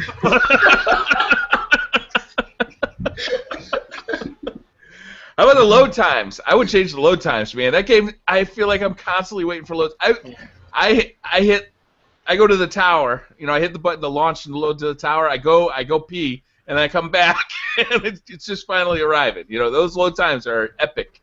You want an epic thing? It's epic. Yeah. Yeah, Crazy I load would times. I would agree there. I would agree. The load times, it's even worse on the PS3 though. Is it? Yeah, it's worse on the PS3 than it is on the PS4 for sure. They're Imagine how it'd be if there's more players though. That's what I'm saying. If they added more players to it, even more players, there'll be even more load time. You have to load every player that's on the tower. Like that's way too much. That's why the graphics. I think that's why they chose what they did. The graphics wouldn't look as good as it does now, and it's not great graphics, but it wouldn't look as good as it is now. They added more players. They will have to degrade it because they'll have to load each individual character what they're doing. So. Yeah. You don't have any load times while you're playing the game, which is nice. Like while you're on a level. Mm-hmm. Well, actually, that's not true. Just say when you're going from one scene to the next. Especially if you're on like speeder bikes, I have seen that a couple of times. But like you don't have long ones while you're actually playing. It's like a That second happened or to me and two. you together, right? On the speed bike. We were in one turn. Yeah, but for the most part, you don't see them. I mean, if you're moving at a casual pace, if you're really moving along with three people, you might run into it. Yeah. But that's the only time I saw that though, when I was in the fire team. I never experienced it myself, like playing solo. No. Yeah, me neither. But yeah, I'd like to see those load times reduced. I don't know how they would do that. I don't even know if it's possible. I would like to see. This is one more thing. I don't know if you got anybody was thinking this, but you know the public events. I would like them to be more sporadic. I'd like to see those more often. More often or more sporadic? Well, more often. I'm sorry. Less sporadic and more often. Yeah, those are cool. I've only seen one the entire time I played the game, and it was really pretty fun. Yeah, I'd like to see that more often. I like those. Those are really fun. I haven't wish gotten those a were gold closer. on one yet. I wish they were closer to me. You know what I mean, Brian? Like, have you come across it? Like, majority of times they're there. I'm like so far away. I'm like, damn it! By the time we get there, it's over. They happen more if you play the patrol mode too. Yeah. Like you'll run into them more often. I actually really enjoy the patrol mode, like looking for the gold chests and just like kind of casually like sniping people from far away. You know, it's kind of like I don't know. It's fun. I tend to do it more solo than with a group. So I'll often find that all of a sudden I see one of those happen, and then like I'm basically teamed up with people I don't know, and then everybody's kind of like psyched about it, beating it, you know, even though you don't know these guys. And I actually got a new friend on my friends list because of that. Well, we did stuff. I was on a fire team to get bounties quicker. Like if it says 6 patrol missions, like we'll have people split up. So what you do is the one person gets the one mission, and you're just killing guys, just trying to level up your guy until you see that he completes it, and you're standing next to a new mission. You get the new mission marker, and then you do it like that. So then it goes really quick. Everyone gets one marker like twice, and then you're done. Yeah. And you wait for it, and you'll get the bounty right away. So that's one way to like sort of cheat the I think system. in the beta that happened, I think it was you, me, and Robbie were together doing the patrol on Earth, and me and you were off looking for loot. And Robbie was doing all the missions, but we were getting all this experience from Robbie completing the missions. I remember that. And then at the end of it, like me and you got you got a gun, I think I got armor, and Robbie got nothing. Yeah, I think so. How does that work? That's great times, man. Yeah. I almost suggested doing the show in Destiny today. Like everybody just connected in Destiny. We could have done the show from the tower. Everybody's just busting dance moves out. I love the dancing. Guys, I did a video the other day where like the first 30 seconds is just me dancing. I saw that. I was gonna say the level strikes, right? That the ones that are level 22 strike, like for example the weekly challenge, the level 22 strike. Yeah. It's old Russia, right? I realize that now those strikes, it seems like you're being trained to do it because you cannot have more than one you need different classes to do it. You can't have the same class. If there's people in a party that have the same classes, you're more than likely going to fail. Because I noticed there's certain abilities that you need that from each class. And I think the reason why they're doing that strikes is because they're training you for the raid. Because the raid's going to be the same thing. You're going to need people in different classes in order to beat something. Like, the raids are apparently very, very difficult. Yeah, so and that's they why last over an hour each raid, right? Yeah. Something like that. I've had strikes last that long. They do almost. So now we've had this game for a week, guys, and from all of our experiences here, it appears we really, really like the experience. I'm having a ball with it. On a scale of 1 to 10, what would you guys give this game? Because, you know, most video game retailers, or news outlets are pretty much right in the middle. 6, 6, 7. What would you guys give this game an 8.5. That's my game score. The reason why is between 8.8 and 8.5. I don't know what I'm going to give it yet. So that's not my final score. It might change. I got to see the raid. I haven't even seen all the content yet. Yeah, that's what I'm saying. This is just on an impression, Brian. Just your impressions. Yeah. What you would give it on the impressions you have so far. From what I saw and what I played so far, I say it's between 8 and 8.5. It could change. I don't know how much higher it's going to get. Cause I'm definitely not going to give this game a 10. There's a lot of things I want to fix, and there's things that can make this game better. But I'm saying as a new IP, because that's what I'm thinking of. I'm not thinking of it as Halo compared to this. I could care less what they made before this game. I'm talking about this game as a new IP, what I see, and as what it's trying to do. I say right now it's doing something, a game that I originally liked, which is Defiance, and it's doing it with better graphics, way better graphics. I say it's between an 8 and 8.5 right now. Of course, the raid might change my mind. If the raid's a complete failure or it's something like that, and like it's complicated where I can't even get a game because no one else got to level 26 when I'm at level 26, you know, that might be a problem right there. It might be something I lose points for because they're setting up something that you really can't play without friends or without people that are level 26. Yeah. And I already think that's already a problem because I don't know if we're going to find 6 people who are going to be at level 26 by then. That's the problem right there. So. Oh, we will. There's plenty of people. I look at my friends list and I bet half of the people are above 20 right now. Like, you know how you can go into your list of friends? They're like above 20 right now. I just meant like for them to do that, I feel like they should have had a beginner one, a beginner raid or a lower class raid or something. Even if the raid only does one part of the other raid, like say if it's like 1/3 of the size of the higher level raid, just so you can see what it's about and play it because they're a lower class, that makes sense. The fact that they're making people do level 26, you're gonna lose some of the newer people. You're gonna get the hardcore people doing it, but the people that also bought the game, they're not hardcore gamers. They might not be level 26 by then, and I don't think it's fair to them. That's the problem of it, you know? Yeah. So. You know what they could have done for that is do like a matchmaking that automatically adds you to an in-game party. So everybody automatically is chatting in that party. You know, it would have gotten around the, you know, you can't do this raid without talking to each other because you need strategy. And that's the thing, though. Like everyone, especially us, like a lot of people, they exit out of the game chat and go into the party chat because the party chat sounds a little bit clearer than the game chat. And like I feel like that's the thing. Like a lot of people would rather do their own party chat, their own thing. Yeah. So I think that's what they're battling against, people that do that. So plus the people that don't have mics, they can't like segregate them to not play either. So like it's just like I don't know. I don't get that. I mean, I understand playing Crucible without a mic because, you know, you could be playing free-for-all or whatever, but playing a strike without a mic, if you're doing matchmaking, you need a mic, man. Come on.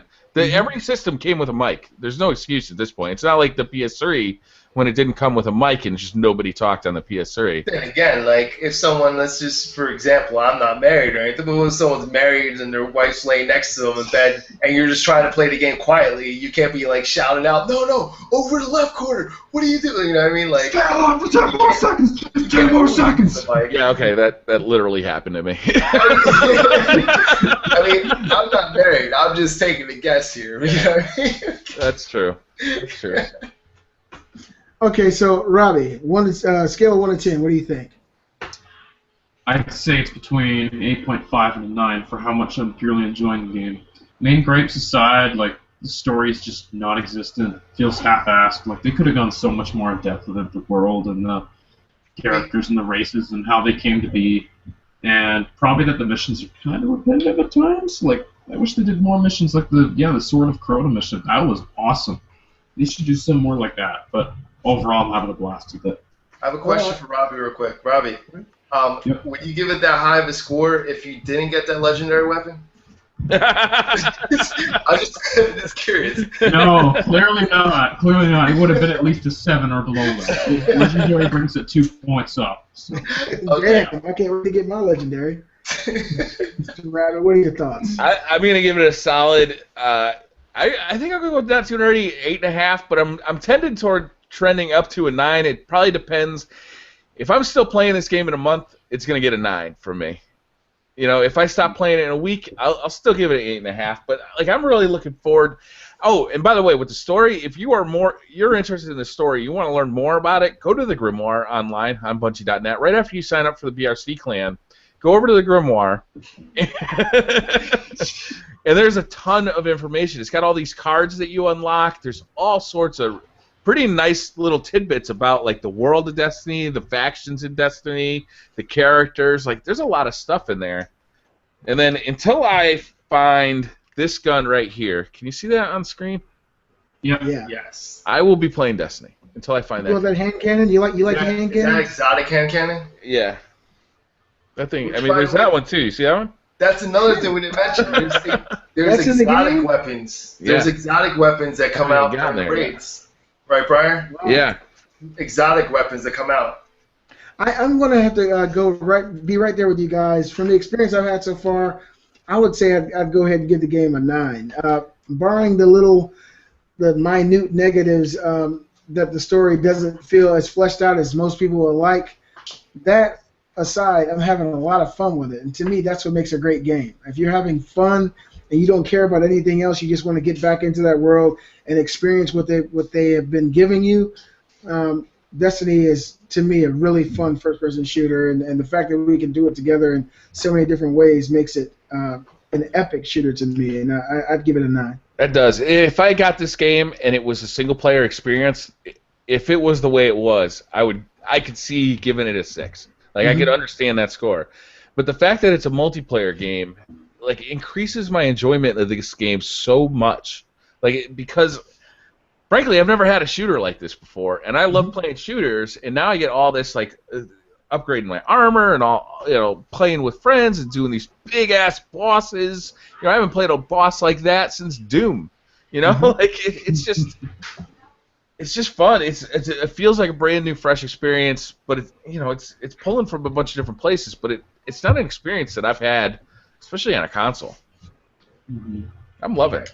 Ditto to you, sir. I totally agree. Can you understand why people don't like it? Can you understand that? I really can't. You can't at all. I can't. I mean, I can, because the reason why I I can can too. is because of the fact that it's not for everyone. Like, some people don't like to level up. Some people don't like grinding. It takes time to get better at this game. Like, some people want to jump into the Crucible and be perfect at it, and you can't. Like, you could try, but you really can't. You have to learn the basics. You have to learn the map and stuff, but you have to learn that you have to also go outside the Crucible to get better at the Crucible, which is something that's unheard of. When's the last time it's not like Call of Duty where you have to go play the story mode to get better at multiplayer. It doesn't happen like I've that. never even played Call of Duty Ghosts. You know what I the mean? Story mode. I've never played That's what I'm saying. This requires you to play the story part of it to get better at the multiplayer as well. Like, you need, I like that. I think that's an awesome thing. they need each other. Like, you also need Crucible marks and stuff like that in order to get weapons and stuff for the main story too. So like you're back and forth. So. Well, Chris asked me. My friend Chris that I do the movie podcast with asked me if like, should I get this game? And I said, well, I'll reserve my opinion, because if you're primarily looking for a story-based game, if you love games like Uncharted or The Last of Us, because you just want to go through this really, complex, like, arc of a story, this isn't going to be for you so much. But if you really love shooters and you really love playing with friends and like the social aspects of gaming, you're going to have a blast with this game. But I can see people who aren't into the stuff that Destiny's providing definitely having a problem with it. Now, especially people who really loved Halo's story mode. If you really like, if that's why you played Halo, and then you come to Destiny expecting more of that, you're gonna have a problem. Now, a year ago, this term was used and had a really negative connotation, but I never hear it used with Destiny. And if someone had talked more about Destiny in these terminologies, I probably would have had a real negative, outlook on the game before playing it. But it's an always online game, and that's something that you never hear anybody say because it doesn't feel that way. Well, because you can go into it and play it, by yourself, but it's an always online experience. What do you guys think about that? The thing is the style of the gameplay. They're trying to be MMO. MMOs are always online, right? And that part of the name. So like they're trying to be one. So like that's the whole point. Like the features that they have, and they can't have those features without being always online. That's as simple as that. And that's something going into it. That's not like a console or something that you're required to do it. This is like a game. You don't have to buy the game if you knew that going into it, like it's going to require you to be online on this. You know what I mean? I think it's okay for a game to do that, especially a game that has MMO like feature. I hate calling it MMO because it's not an MMO, but I'm saying like some of the things inside of it has features of it. It's got those systems. Yeah. Yeah, it has a system built in place, but it's not an MMO. But it has those systems built in place where that's the reason why. You can't have the way it's all the co-op and stuff like that you work with friends and they could just jump into the tower together and all that stuff if you were not all online all the time. Yeah. So that's the thing. Unless you're going to, every single time you go to the story, you sign off and you sign back in it doesn't work like that. It has to be online the whole time. So. Yeah. But do you think it's a bad thing, Beastly Gamer? Or? No, I don't think it's a bad thing. But like you said earlier, I think it would have been better if they give you the option to do local co-op. They can't, because then they have to do one or the other, because it's the whole system of your character and the way it builds up and stuff. That's what makes like why it has to be online the whole time. Now, your character, I believe, is stored online too. It's not saved locally. That's what you transfer between. I'll put it this way: like instantly, like for example, there's people that clicked on. I was talking to them and they clicked on my clan, right? And instantly the clan name changed. Like as soon as he clicked on it, the clan name changed and it said "Not Too Nerdy" on his clan. Which I was trying to also throw a Not Too Nerdy there if you didn't realize. Anyway. Never heard of it. Never heard of it. Doesn't exist. Conspiracy the point is, it happened instantly. So, like, that's the thing. All this stuff's happened instantly. Your stats and everything transfer over. That's another reason why you can't go from PS3 to PS4 like you did before. Like, yeah, well, I go from PS3 to PS4 and from PS4 to PS3 seamlessly. Yeah. And everything I do from the PS4 is transferred immediately to the PS3 when Kate and I play. So I like that system they have in place. I think it's pretty awesome. When you think about it, though, Call of Duty is online only too. If you weren't playing the story mode, you can't play online without online. Yeah. So like it's the same thing. When you get rid of a campaign mode, like a true single player mode, there is no everything's online only. You know, that's when it comes down to everything. I think that's when people get pissed off is when they feel like they're buying a single player game, and it needs to be online just to validate that it is a legit copy. I think that's when people get pissed about that's when it is, because that's that the DRM where they have to do a online check to make sure that you bought the copy of the game for something that you bought already, and that's why they get pissed off, because their servers are down while they're checking. You can't play the game. Yeah. And that's what pisses people off. But like other than that, people know that if you're gonna play multiplayer, you have to have online. You can't play multiplayer without online. Yeah. You know. I always mess up by calling the campaign the single player, because I'm so set in the old style of here's the single player and here's the multiplayer. The competitive multiplayer and the single player campaign. But this is multiplayer everywhere, so you got to come up with new terminology just to talk about the game. Yeah. I remember playing Diablo back in the day, and you could actually download like cheats for the game to actually like buff your character. Like you could get any item you wanted by just loading a separate program. And if this wasn't an online game, that would definitely be happening in Destiny. People would figure out a way to just like max out your character without having to do anything. The funny thing is, people already found out how to cheat in the Crucible. They didn't find out how to cheat in the story mode though, which is funny. Like full auto, like no reloading, right? No reloading, yeah, but they already patched it in today. They already patched it. Good. Bungie patched it. Bungie's quick, dude. Bungie's the one people you don't have to worry about with people like that. They patch things in quickly. So they support the shit out of their games. Yeah. So that's something you really don't have to worry about. Like. Yeah. So. At what point do you guys think we'll be able to judge whether or not this game has a long tail? A month, 2 months, 3 months? Here's the thing, though. No. I don't think you could say 3 months because you really do the time length of how you're playing it. Like, when's the last time I played a game this long, like this many hours in the game? Like, you know what I mean? That just came out. This is a lot of hours I put into the game. Like I already said, I played over a day. Yeah. Of a game that just came out recently. That's a long time. So if I consistently do this for a while, how long? You know, did I really get my money's worth? I think I did already. Like. I would agree with that, frankly. I mean, I've gone hard on this game. I've played 10 hours of a game and felt like I got my money. You know, like BioShock. Like I played that game once, all the way through, and I was like, damn, that was an awesome game. I didn't say I only got 10 hours and paid $60. Long tail though is something different. Like, will I be playing this in a year? Mm-hmm. Well, I don't know. I think that'll be really hard. I don't think many of us will be playing this at the end of the year because there's so many games coming out. Next month is going to be retarded. We still know the expansions are going to be, though. That's the thing. There might be. I think it might be like you leave and then you come back like, oh, there's a new stuff here. It's for a the whole new DLC. story, and then like you feel like you're playing all over again. Like you never know that happens too. Like the scores are low for this game. Like reviews are low for this game, but people are interested in it. People are playing it and they're interested in it. My friends list is dominated by Destiny. I'm getting, plenty of comments on my videos. I'm getting plenty of views on the videos I make of Destiny. Like, so interest is high about this game. And it's a complex system of, things. I think it's going to take a while for people to, level up to an area where they can start doing the raids, and then there's weekly challenges and daily challenges that kind of keep people active, and then DLC will come out, and that'll be brand new content. I don't know. I'm hoping that it does have a long tail, but it's hard to say. I thought that about Titanfall, and it was not right. Well, it says Metacritic. Yeah, this already. Here's the difference, because I'll compare it different. Titanfall was overhyped, right?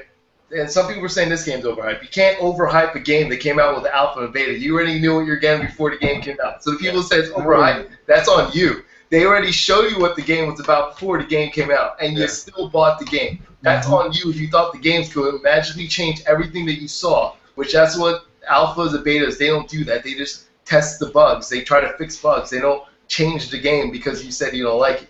So, the people that thought it would be anything different from that, then that's on you. So there's no way a game that comes out with two, versions of it before it actually was fully released could be overhyped. There's no way. Great point. That's an awesome point.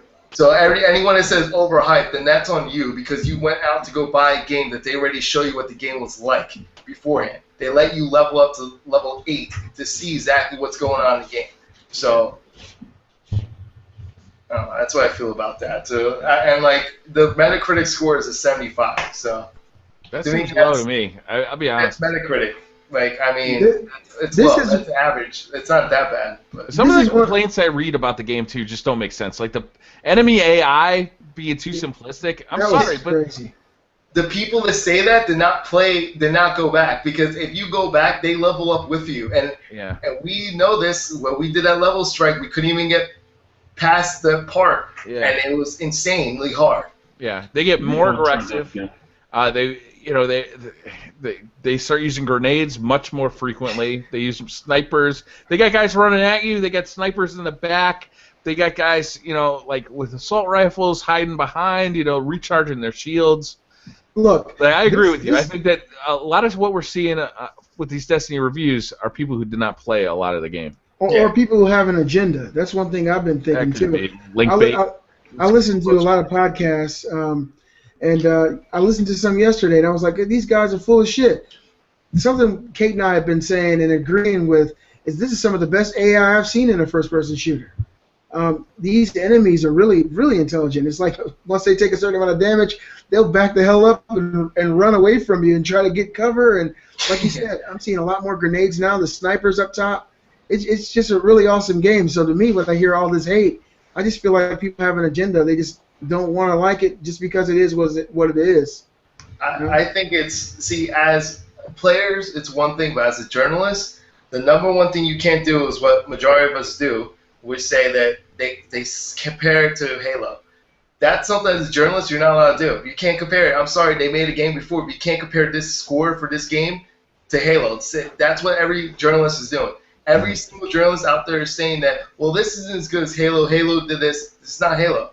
Why are you mentioning the games that they did before? Because that was their big budget game that they did before. The only thing it really shares is that it's a first-person shooter. Yeah, and that's the thing that drives me crazy. We know that it looks, some of the gameplay is similar, right?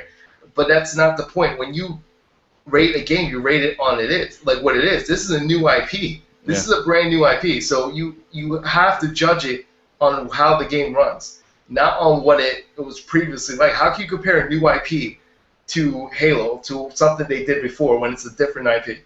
Yeah, I agree. And in the eyes of many people, nothing will ever stand up to Halo. I mean, in the eyes of hardcore fans, nothing that Bungie will ever make will stand up to Halo. I mean, to some people, Halo changed their lives. Some people grew up playing it.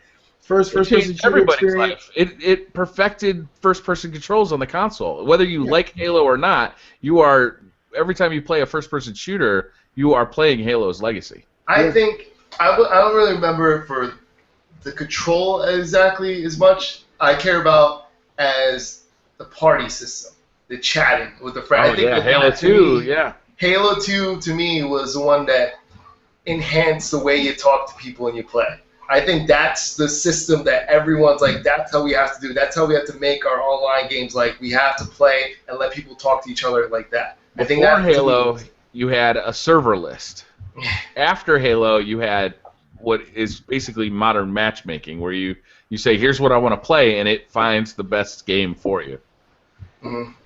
Even though, you remember how long it took for the original Halo to match, though? I don't remember. Oh, man, dude, it was long. Was it Last of Us long? It was... Nothing's that long, bro. I haven't played The Last of Us in a week. I wonder if they're getting any better. It's Titanfall long. Oh. That's just because there's only one person playing it. It's you. Oh, man. Titanfall makes me sad because, damn, that game is fun. It just is. It's like a lot of fun.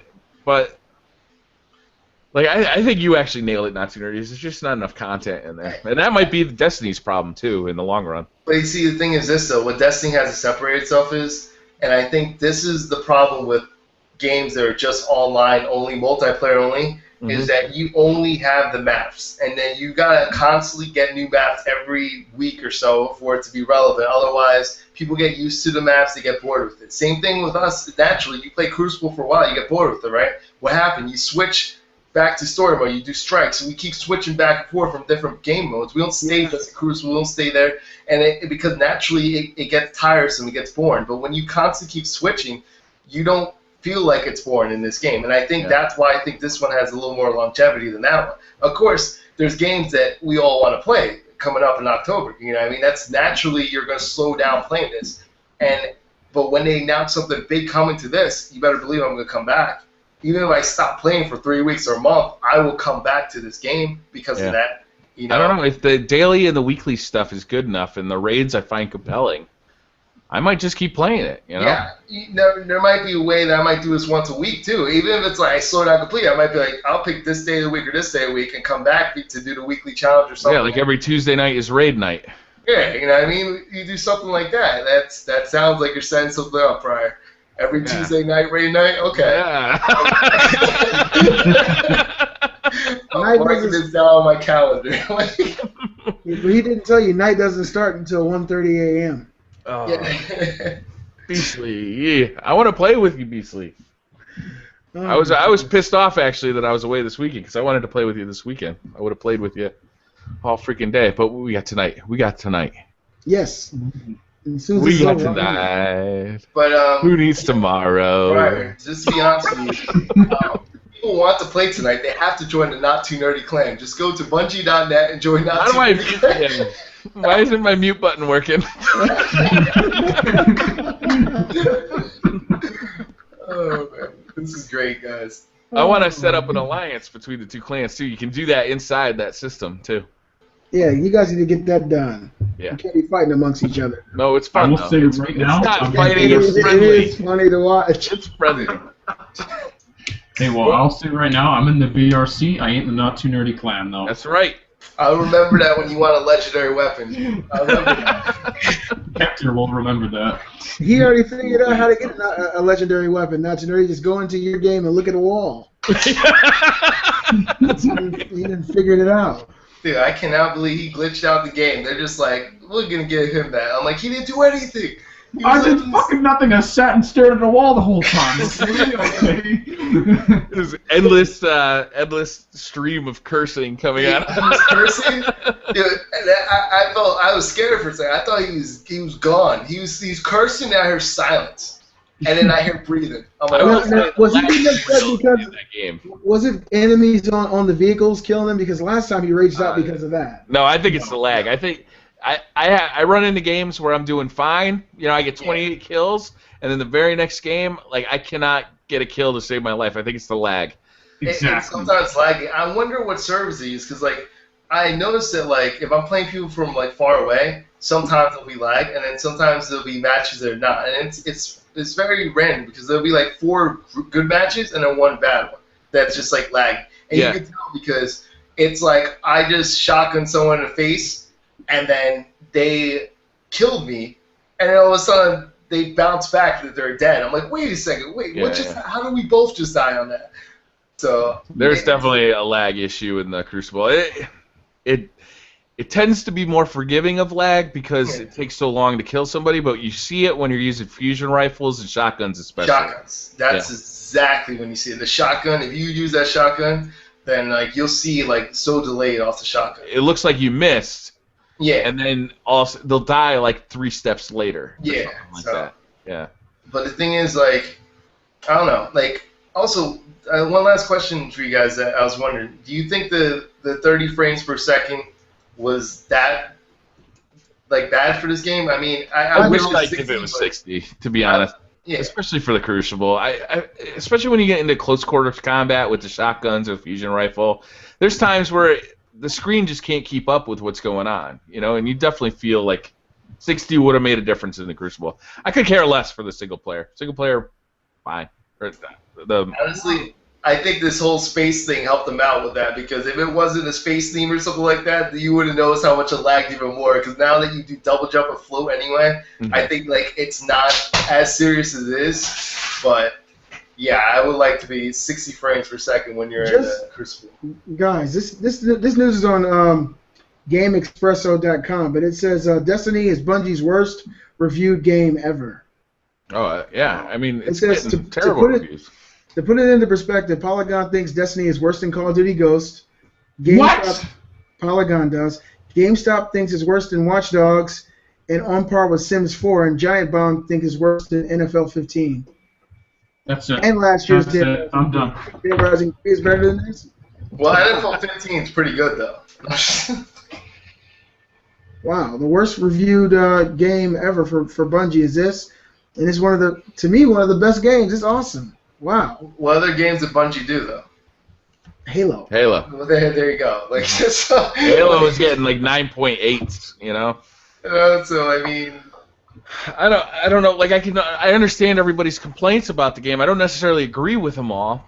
You know, like I read Polygon's review and I was like, I'm sorry, I don't agree with this review. It's overly negative for things that. Not to mention, I think a lot of journalists are pissed off because they got a chance to review it when we did. It went online for them at the same time, and none of them had time to review it. They all had to rush to review it, and reviewers hate that crap. Reviewers want that thing a month before so they can prepare what they have to write, and when they don't get time, usually you see that in the score. And, you know, they have not played all the content the game has to offer because it's not available yet. Well, Bungie made a statement asking, consumers to not pay attention to the reviews because they said the game doesn't start until you hit level 20.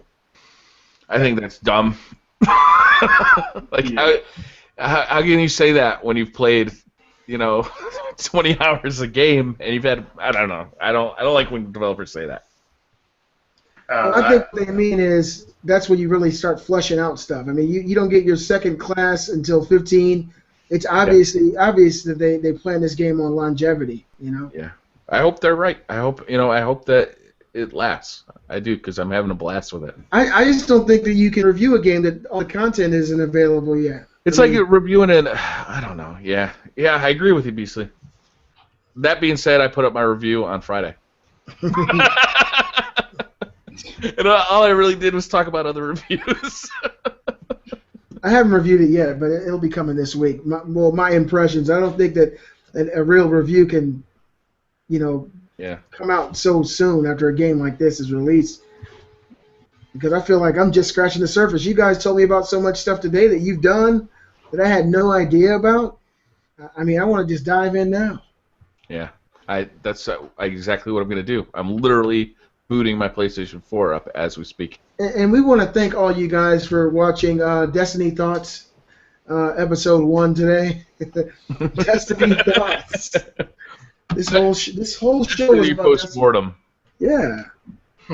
That's the only thing I've been playing. I mean, that's everything that's been on my mind. It's just been I've been obsessed with it. I've been on Bungie.net, like reading Grimoire cards. I've been looking at YouTube videos on how to get better at the Crucible. I've been looking for ways to level up. I've been obsessed with the game, and I'm enjoying the hell out of it.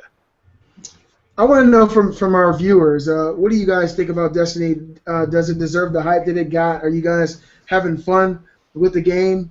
Just leave your comments in the comment section below so we can heavily scrutinize your arguments. I think that a majority of people. I personally think that this is the reason why a lot of developers don't want to do big budget games anymore. Because the people are over critiquing. They expect way too much now from games, and that's why developers are doing less and less big budget games. And the more people act like this, you're going to see there's be less and less big budget games because of this reason. Your expectations are too high, I think, some people, and like they overhype themselves. Like they're the ones in their mind, like especially when developer gives you opportunity to see what the game's about, to play it, to try it before you actually buy it, and you still like go out there thinking it's gonna be something else that it's not, and then you're disappointed when it's not what you were thinking it's gonna be. I'm not too sure what people were expecting from the game itself. I wasn't sure if it's just a story that you thought was gonna be a big story when it's like this, the standards of grinding and stuff is gonna be there. When people say it's repetitive and it has spots where you're supposed to level up, what game that you level up a character is not repetitive?